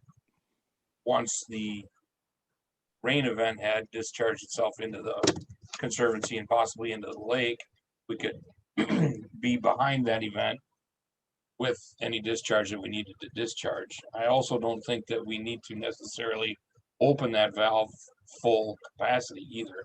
That may be something Eric could answer as far as if there's any contaminants that would get in there that would follow that pipe at all by not opening it full throttle. I So don't you're- think, sorry, Warren. Go ahead, Eric, go ahead. I was going to say, I don't think ratcheting the flow down is going to prevent any invasive species transport, but certainly you could reduce that maximum discharge rate as much as you wanted to. Correct. If you knew you had a dry spell coming up behind it, but you needed to move some water, you could move it slower than full capacity. Yep. So what you're saying, Rich, is you would wait until you would delay release from Graver Pond until like Misty Valley releases were already down, so they wouldn't be combined with that. Yeah, I think it's going to take some effort in monitoring and figuring out how best to do that to maintain an appropriate pond level. But I think our crew is certainly capable of making that happen. Hey, I was wondering if I might interject and have a question. My name is Kathy Zapatokny, and maybe I'm directing the question to Warren. I'm not sure if this is the right avenue or not, but our family has a history of the property next to the Misty Valley area and next to Graber Pond. And over the last 20 to 30 years, there's been a significant increase in water drainage that is obviously from the development to the south with the increase in homes compared to being farmland. And then also the Misty Valley development with the water going through the property, the farm property on High Road, and then the combination of a sidewalk or a bike path being added has dramatically changed the drainage into the Ziegler property. And we had a chance to walk through the property, and I regularly walk through the property, probably, work the land, I guess, 30, 35 years ago. And I was astounded at the total change in the landscape. It was farmland, pasture, pasture for cattle, pasture for pigs, and then also cornfields. And when we walked the land in December, it had totally changed and had been turned into a wetland from all of the drainage that is coming out of the city from the south, and then the Misty Valley development. And my brother has a little bit more of a recent exposure in that he's been helping to farm the land up until the last, he has been observing the land change, and that pasture was farmable up until 2 years ago. And it is pretty much a cattail at this time. So there's definitely a big change, he thinks, related to that bike path being added and the drainage patterns changing, in addition to the Misty Valley drainage and, like you mentioned, some of the overflows from Graver Pond. So I'm not sure if this is like I said, the correct venue to discuss this, but if you were wanting complaints or a little bit more of a history related to the drainage, it seems like the concern is just the drainage from Graber Pond to Misty, and then really not much direction after that. It's kind of forgotten after it leaves that culvert. So I Can just you wanted identify to yourself, please? You're speaking without having acknowledgement from the chair to do so. But Okay. you do need to identify yourself if you're speaking at a meeting. Sure. My name is Kathy Zapatokny. Thank you. Well, I'm not sure I can answer your questions, Kathy. Number one, this is not a public hearing, so we do allow comments occasionally from guests to speak up. I really don't have an answer for your concerns right now. our format tonight was to let the friends speak first, and that would be Herb Garnes. So, and then if we have time, maybe we could take other comments and address them. So, Okay, let's well, go I to- appreciate it. Yeah. Yes, and Herb he definitely represents, you know, the friend. So I definitely, by all means, go ahead. Okay, Herb, do you have some comments? Herb, Still on mute, Herb. huh? Herb. Well, Jim, can you switch hats and Well, express Herb, you're on mute. Yes, I can Herb, see him. Tom Marenthal, you there? I'll get off. Hey, Herb, you're still muted. Is he, Can you guys hear me? Yes. He fall asleep? Herb, wake up. No, he he's goes. talking. Okay. He's Here we there. He go. is. All right. Okay, There's two Herb. places to unmute. Right. Well, Kathy mentioned some of the things I was going to briefly talk about. But I was the lucky one to be selected to represent the Friends. But there are other board members also present, and if questions come up about invasive species, Tom Bernthal is happy to jump in on that part. Let's see. Our letter that we sent to the city was primarily, based on the MSA report and design and narrative, and then also on the Mars 2010 report that we reviewed. So that's the only information we had to go by at this time. So I can briefly, cover some of the highlights from the letter. I don't want to get into all the details that are in there. It's a long letter. And our main concerns can be summarized by two main issues. The one is the Graber Pond being a closed basin, and what Eric mentioned about his new findings about the outlet being maybe lower. I wasn't aware of that either. So if that's the case, I don't know if that has any bearing on it at this point. We're just talking about the design that's under existing conditions. And with the closed basin, I want to make a pitch for the existence of closed basins, which we also consider those non-contributing areas. So under most climatic conditions, Graber Pond would not be contributing runoff to the downstream tributary. And based on the stage duration curves that were in the Mars report, that only occurred about 2% of the time above the elevation of 905.1. So it happened pretty rarely over the 60-year period that they modeled. So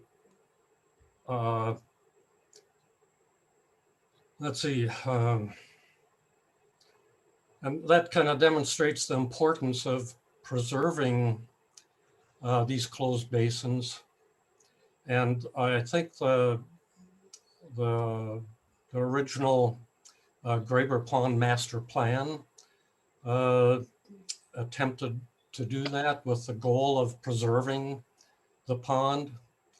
So when we put a controlled structure at the outlet, we are now letting water out that would have been there below that 905 or 906 maximum elevation. So every time that water is drawn down from 905 to 902, we're releasing 58 acre feet of water that normally would not have been released to the downstream tributary. And so we're increasing the volume of runoff that's going down into that tributary and into the conservancy. And we're also doing it more frequently. It all depends on when the releases occur.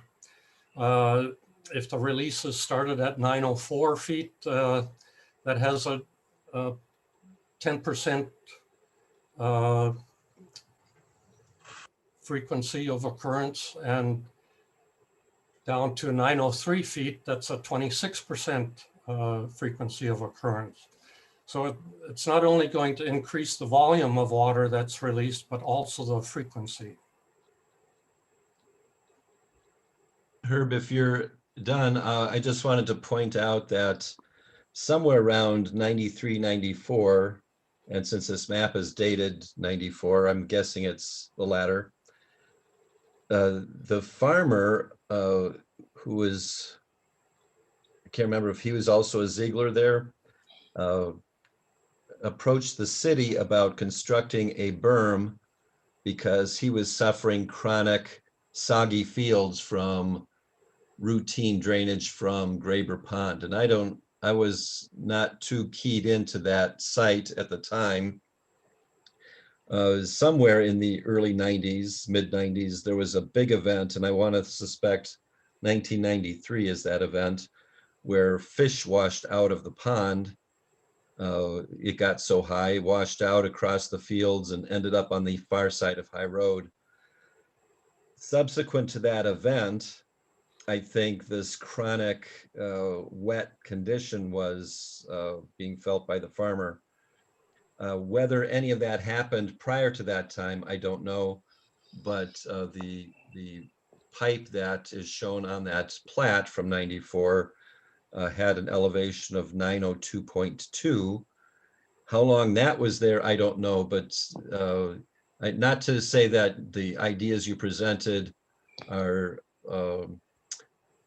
not in principle inaccurate, but it might be that the time scale and the numbers, 905, I think, is a more recent elevation because of what the farmer did there to control runoff. I don't know that for sure, but I suspect that may be the case. Something to keep in mind. Sure. Yeah, and as Todd Stundebek mentioned, that 93 was that other big flood year that we had. So 2018 would have been the next one that where it probably overflowed. Yeah. Well, I was going by the two reports that we've seen. So those use those elevations, and that's what I was going by. And I guess, that's the current situation. And it could be that following the 93 event, as urbanization continued, Graber Pond started experiencing more frequent and longer duration high elevations. Also, another factor that historically has been a variable is the cooling water discharged from Springs Industries. Somewhere in, I want to say, the mid or late 90s, they decided to stop discharging it nearly as much. They went down to 15% of their former flow by installing cooling towers. So that has changed the hydrology over there too. Yeah. But anyway, there's a lot going on in that thing. Yeah, I think those were accounted for in the Mars hydrologic modeling, because they modeled it from 1950 to 2009. So those discharges from Springs and the other were included as part of that with the simulation.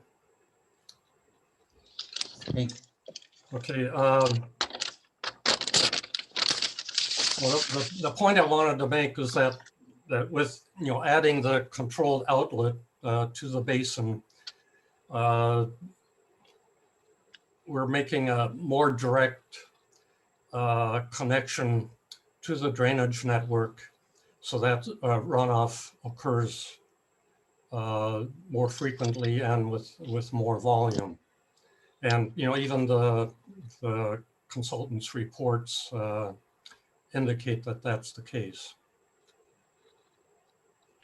The second issue of concern, is what happens downstream once the water is released and it goes through the Misty Valley facilities and then goes under High Road and onto the Ziegler Farm property, which is more or less the head of what we call the western stream that flows into the Conservancy.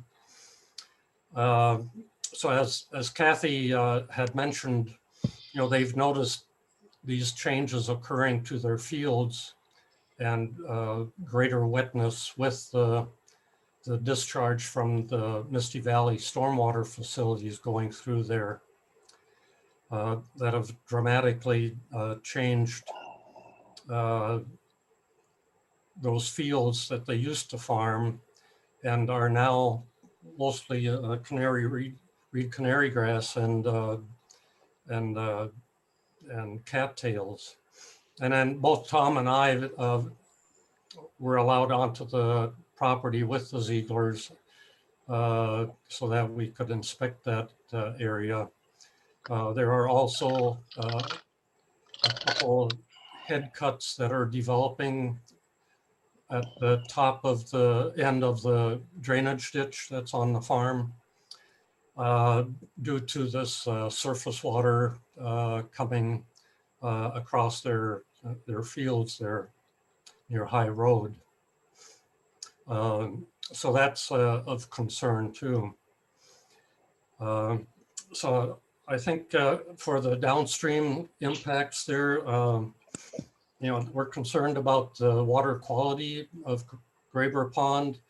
There's quite a bit of agricultural land there that is likely to be high in total phosphorus. There aren't any data on nutrients coming from Graber Pond right now, but just from the observations of the pond, it looks not much better than what's in the Confluence Pond. And then we're also concerned about the seeds of invasive plants that have taken hold in the Misty Valley stormwater facilities and on the Ziegler property and wetlands there that could get washed into the Conservancy. And Tom has been directly involved with the restoration efforts in the Conservancy where the western stream comes in. So he could talk about that. But all of that inflowing water has a direct effect to which is the city portion of the Conservancy where the western stream enters the Conservancy. And neither of these consultant reports have discussed the impacts to the Conservancy, which is of a major concern to us. So at the end of the letter, we mentioned, several initial recommendations that you might consider. And, we hope that we could be involved with further dialogue along those lines as we try to seek solutions to this. Can I step in here? You bet. Yeah, go ahead, Ken.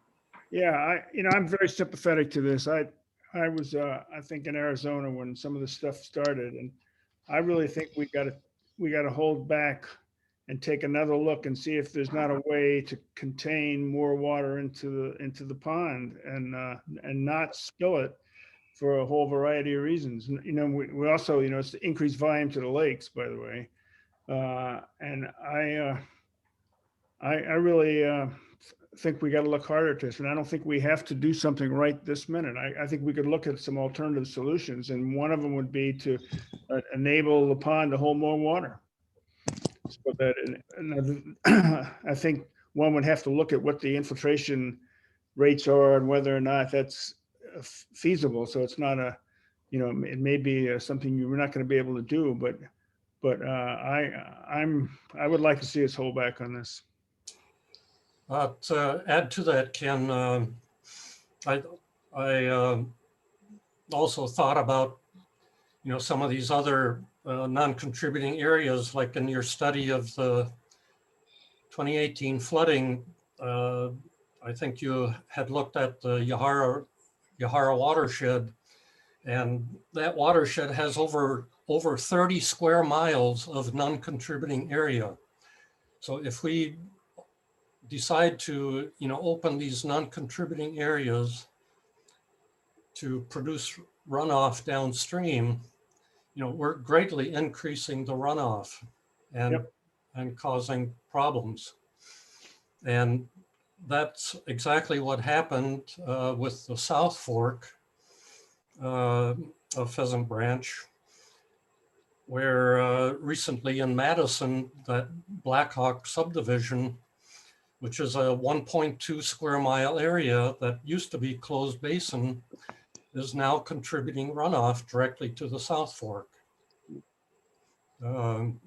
as that was connected to the South Fork channel. So there are, you know, plenty of examples where doing this is ill-advised, and we're always looking for additional storage of water. So we should not be, you know, opening these closed basins to drain more freely. Yep, I agree. Warren, this is Jim. If I have a question, I got two questions, or a question and a suggestion. One is, do we know the elevation on that Graber Pond begins to cause damage or impact to the property on the west side of the pond? What are we trying to keep our elevation below before it starts harming that facility? Okay. Well, Gary would probably know that. That's 905, probably, right, Gary? It's a little tricky because we only have some information about the site. We can measure the exposed floor that's behind a wall that's between two external walls of the building in an alcove. But there's also something that takes place internally where water comes up through the basement floor somehow, and that might or might not relate to the pond elevation at any given moment. Presumably, because they're inset into a hill, there could be a gradient to the groundwater that's driving water up through the floor, even though the pond looks like it's somewhat below. So, oh, come on. but what we should be able to find in our records, and I don't have it at my fingertips, is a measure of that floor elevation compared to what we think the max pond elevation would be. I just throw out one thought in response to what Ken had stated. If the project goes forward, it would allow us flexibility for a wider range of management options. However, the threat might, well, threat is maybe the wrong word, but the consequence might be that DNR issues a lake level order as part of this.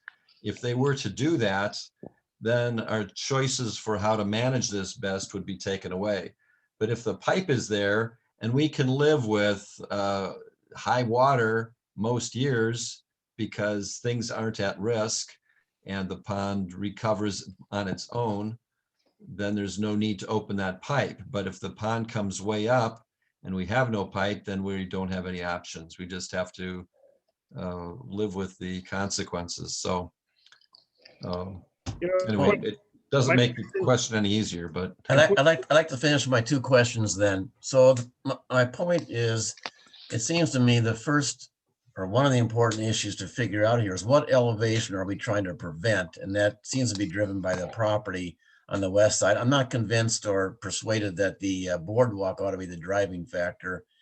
I know it's there. I know it costs money to build, but I also am not sure it's that critical piece of infrastructure that we're trying to protect versus the building. The second point I'd like to make is follow up on Ken's comments, is that it seems like this does deserve more discussion, and I would like to suggest a dialogue of some sort with the Friends group as an interested party, not with the committee. It's a very awkward and not a very productive way to try to come to agreements. I'd like to see if there's a way to have a smaller group discuss and navigate through this process. I'm not sure we're going to resolve much, except to point out the importance of getting this thing figured out before we move ahead. Yeah, and I agree. And I think we ought to all go out to the site at some point and look at some of the stuff, because it's so hard to do this without having things out in front of you so that you can maybe think about alternatives and so on. So this is kind of awkward. We approved this project back in June. Yep. And well, we approved the design. That's all we did. We didn't approve anything else. We approved conducting a design, which has been done very well. And we approved go ahead and get permits, which means that we were obviously planning on going ahead with the project. yeah, but if it's the wrong thing to do, that doesn't matter. I mean, we got to make sure we're doing the right thing. And this is a big issue, future flooding. And I think we've got to get out on the site, walk it, look at it, talk about alternatives, and not just move on this because Warren, I'm not sure if you had all this information back in June. Right. We had the information, I'm sure. Okay, Warren, we discussed it at quite a bit of length. I mean, we did the MSA study, we asked for that, and MSA did the design, so they had that information. Warren, this is Rich. The mayor has his hand up. Okay, Rich. I mean, Curtis. Well, there are a lot of points here, but I will start with three here. One is that the main driving force, this was that physics facility. They have about 100 to 150 employees, and we like to keep them here. Number two, the people living in Misty Valley, when I go there, I hear a lot of complaints. When are we going to be able to use that boardwalk? I know the boardwalk may not be important, but it is very important for the citizens wanting to use it. And they have been complaining for quite a while. And number three is the homes. I mean, if you are living there and you don't really have any flood control system there, and it's just not only those homes, you asked about the condos, and all those condos and I think Indigo Drive, they are really on the edge. So, I can see the Ken's point, and I can see that, the other points which have been raised. And we went to this because we got to solve this problem. We can't just sit on it. And if you go, like Gary pointed out, before 1993, the water was already flowing there to the Pheasant Branch area there. I mean, it's only once you created this little dam there that the water stayed there up to 904 or 905 feet. And what we're really essentially doing is going back to what it was, more or less, I think, before 1993. And then the question was raised that it might lead to some invasive species seeds. I know that I don't know if there's any or many areas which do not have a reed canary grass in, you know, a lot of the nature conservancy in Middleton. Maybe there are some areas where you don't have a reed canary grass. And then it comes to cattails. I haven't walked lately there. So, and I don't know about the seeds of cattail, but the seeds of reed canary grass, they're pretty heavy. And I haven't studied reed canary grass to be able to tell you that all the seeds will settle down, because when they're on those panicles, they might float. One of the other point is that could we put just for taking care of the seed part, could we put a screen there before the water comes to the outlet, that the seeds could be screened? There was some similar system in place in not necessarily screen, but Penny had in Piedmont Pond, where the water could settle down, and a lot of the stuff could settle down there, but it wasn't as successful. But you know, that could be done there too. But the question is that this water is there, and you know, we have to do something. I know Herb has a point. This is a closed system, and it's this water is going to go to the you know, Lake Mendota, but I don't know if there are a lot of other. Well, I don't know. You mentioned that you know, the water coming from Black Hawk, that was in Marathon. This is here in Middleton, and this is a Middleton problem. So I think you know, to all the people living in Misty Valley and also living in on the other side of Misty Valley, on the other part of the District 5, which are using this or were using this boardwalk for going back and forth, you know, they want it. I mean, people move to Middleton for the quality of life.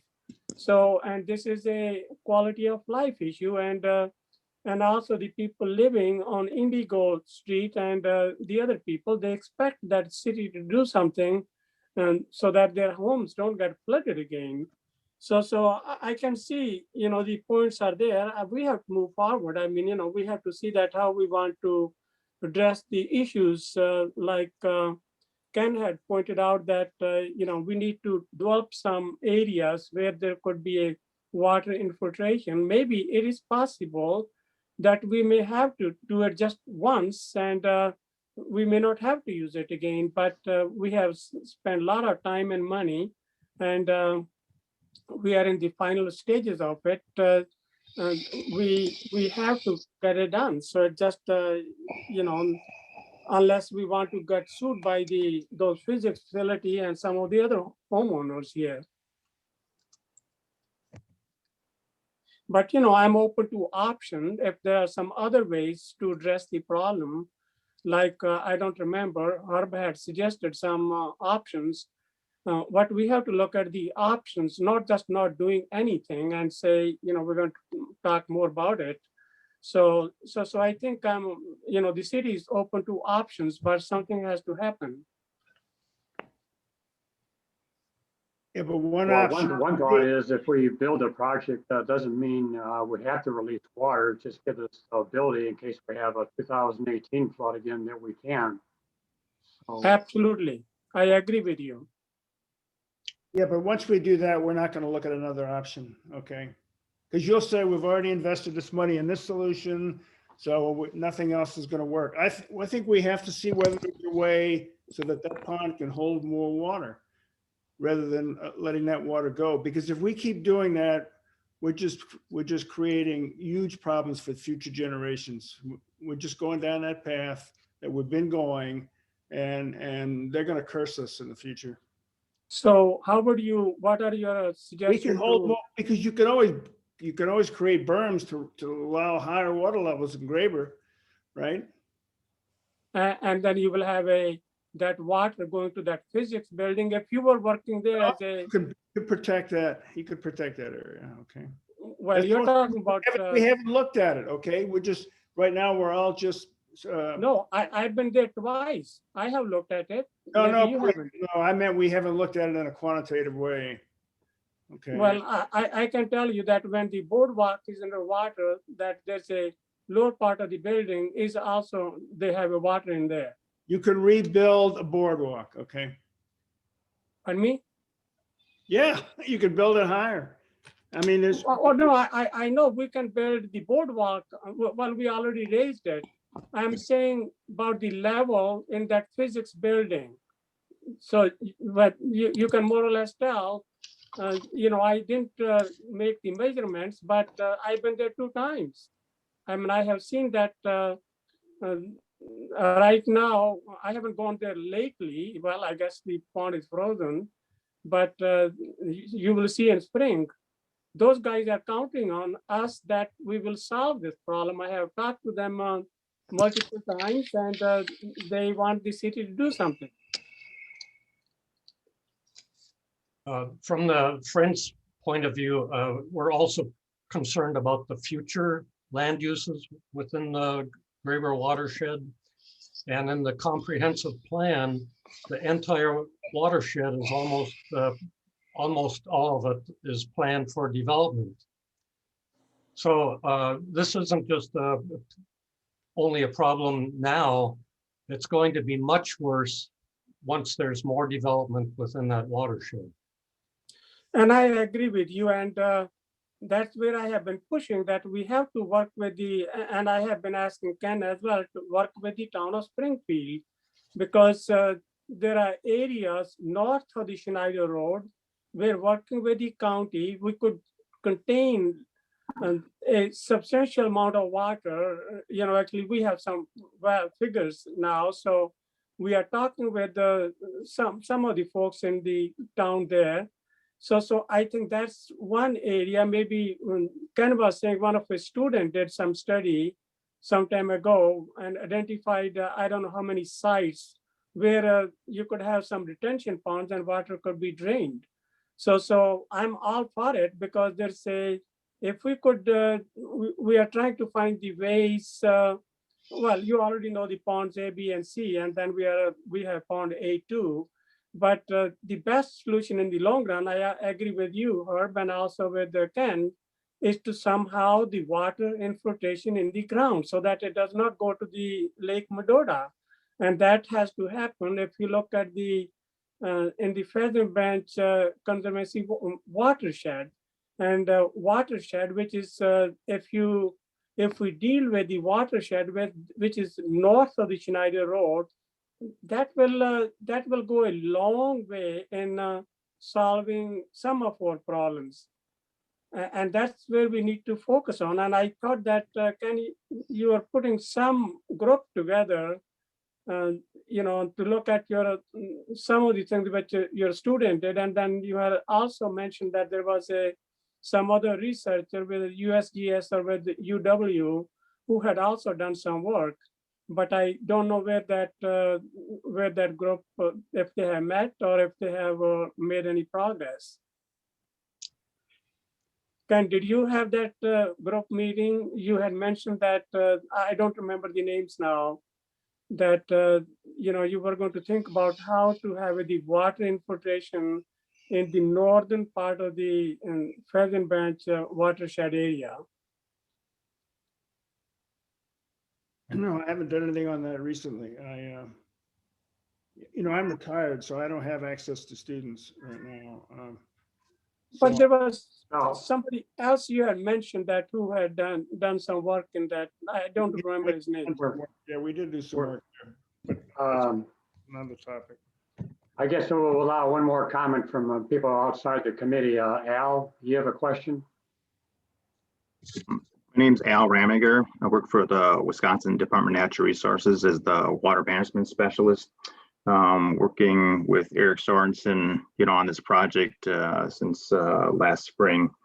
Anyways, a couple of different things I just wanted to bring out. I know that the number 902 has been utilized as the ordinary high water mark, and the department hasn't settled on that as being the number at the ordinary high water mark at all. So that still needs to be determined. The department also has, concern also of the secondary impacts of the invasive species and debris transport from Gray River Pond to downstream recipients. That's the second thing that I wanted to, iterate. And as for, putting through a permit, to install this structure, one of the key elements of this project is a practical alternative analysis, which actually is in-depth look at alternatives to, having that structure placed versus other alternatives, for water relief in this situation.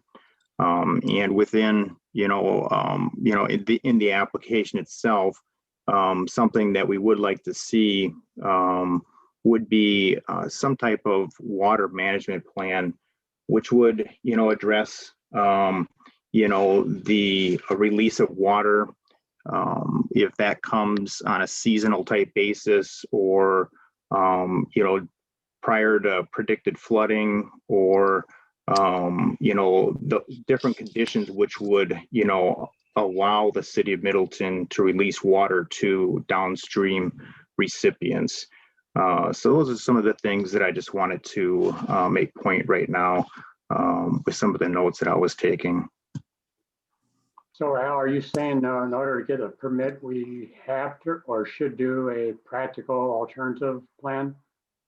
That is part of the permit application, is, alternatives to what you're proposing. And that. Is that what you're proposing, Ken? Yeah. Can I interject here briefly, Warren? Sure, Eric, go ahead. I have prepared an alternatives analysis, which is required for wetland disturbance. But to be honest, the alternatives are just varying alternatives of providing an outlet, which is what you guys originally hired us for. The alternatives that I had been discussing have not been, let's not provide an outlet. What other ways are there to get rid of this water? Okay. That's all I wanted to add in.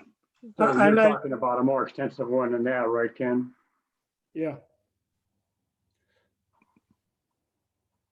So Warren, I remember originally there were 7 options, and we selected one out of those. Well, 6 or 7. We selected this out of those. And I think there were 7 options for Tiedemann Pond, Mayor. Oh, okay. There were 3 options for Graber. Oh, okay. I apologize. Yeah, 3 options for this one. Now we picked out of those 3 this one.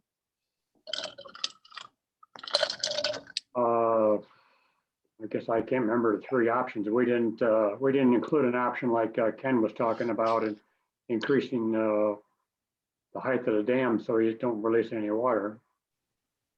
That's correct. It was all about lowering the high water elevation.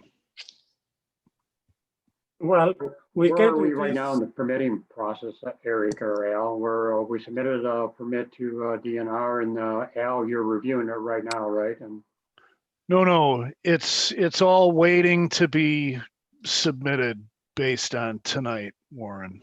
Okay, so we haven't submitted it yet. And the one thing that I'm aware of that Al definitely wants to go along with this is a management plan.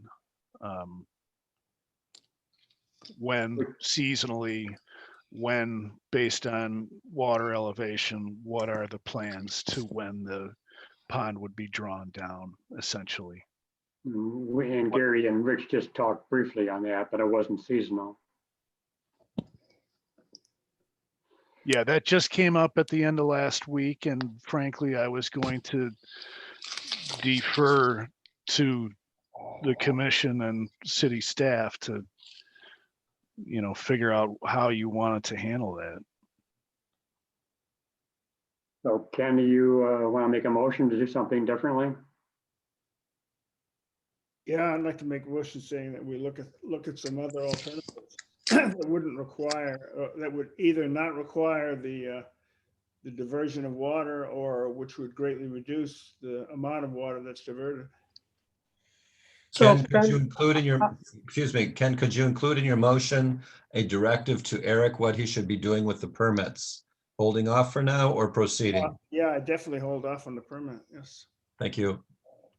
Okay, could I ask one question, Warren? So, Okay. and Ken, could we actually go ahead with this one and then work out the alternatives?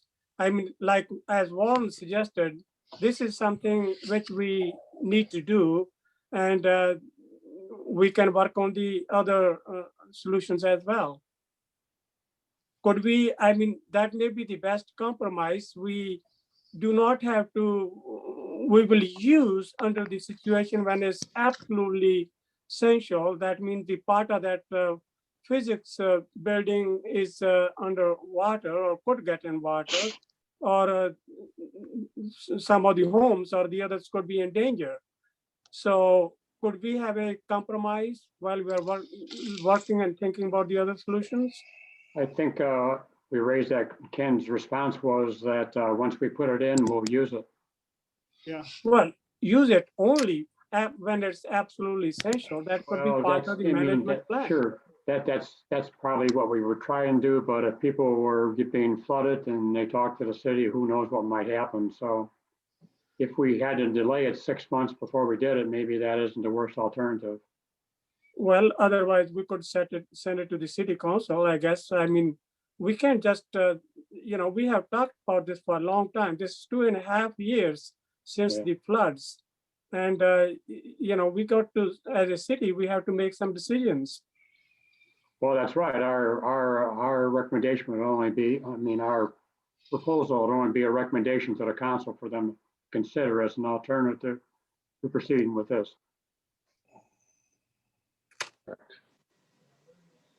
Is that right, Ken? Yes. A point of order here. I think before we engage in discussion, we usually get a second. Is there a second to Ken's motion? Dockleburl, second. So maybe you want to reiterate your recommendation, Ken? Recommendation would be to delay proceeding with this project until we've considered an alternative which would significantly reduce the amount of water we ever had to release. Doesn't have to make it zero, but to significantly reduce. Wouldn't this also for the permitting process then, if we do this, what Ken is saying, wouldn't this take care of our practical alternatives analysis then? I mean, that from the DNR's perspective? I'm pretty certain it would, yes. Would we want MSA to expand their alternative analysis to include that? That would seem to be the most practical thing. Yes, but I do think we all ought to get out in the field at some point and look at these different things, because it's so hard to do this just using maps and photographs and so on and so forth. So I would like to see us, weather permitting, to get out there and walk and look at these things. And I would be a lot more comfortable having done that. Ken, would you like to do a field tour first, then request a scope of services amendment from MSA, and then decide how to proceed? Yes. What would be the sequence of events here? Yes. That sounds like a good idea to me. If Okay. the friends could be of any assistance in that, we'd be glad to help. I think it would be a big advantage to have you there, Herb. Yes, yes. Al, would you like to join us? I can go back for clarification is how much of a closed basin this really is. During high water flows, it's not a closed basin, is it? Well, no basin is closed. I mean, I know. every basin has the Oh. potential. So what's the definition of a closed basin then? It used to be in our ordinance as a 2-year event, a basin that released no water in a 2-year rain. I think the state defines it as a 10-year event, Warren. Okay. That's for water quality purposes, though, just in my understanding. And there is no, I don't believe there's any legal definition of that term that I know of. Well, I'll check the ordinance to see if that is there, but if it is in the ordinance, that's a legal definition. Wow. Okay, so we have a motion and a second. Is there any more discussion? If not, all in favor? Aye. Aye. Opposed?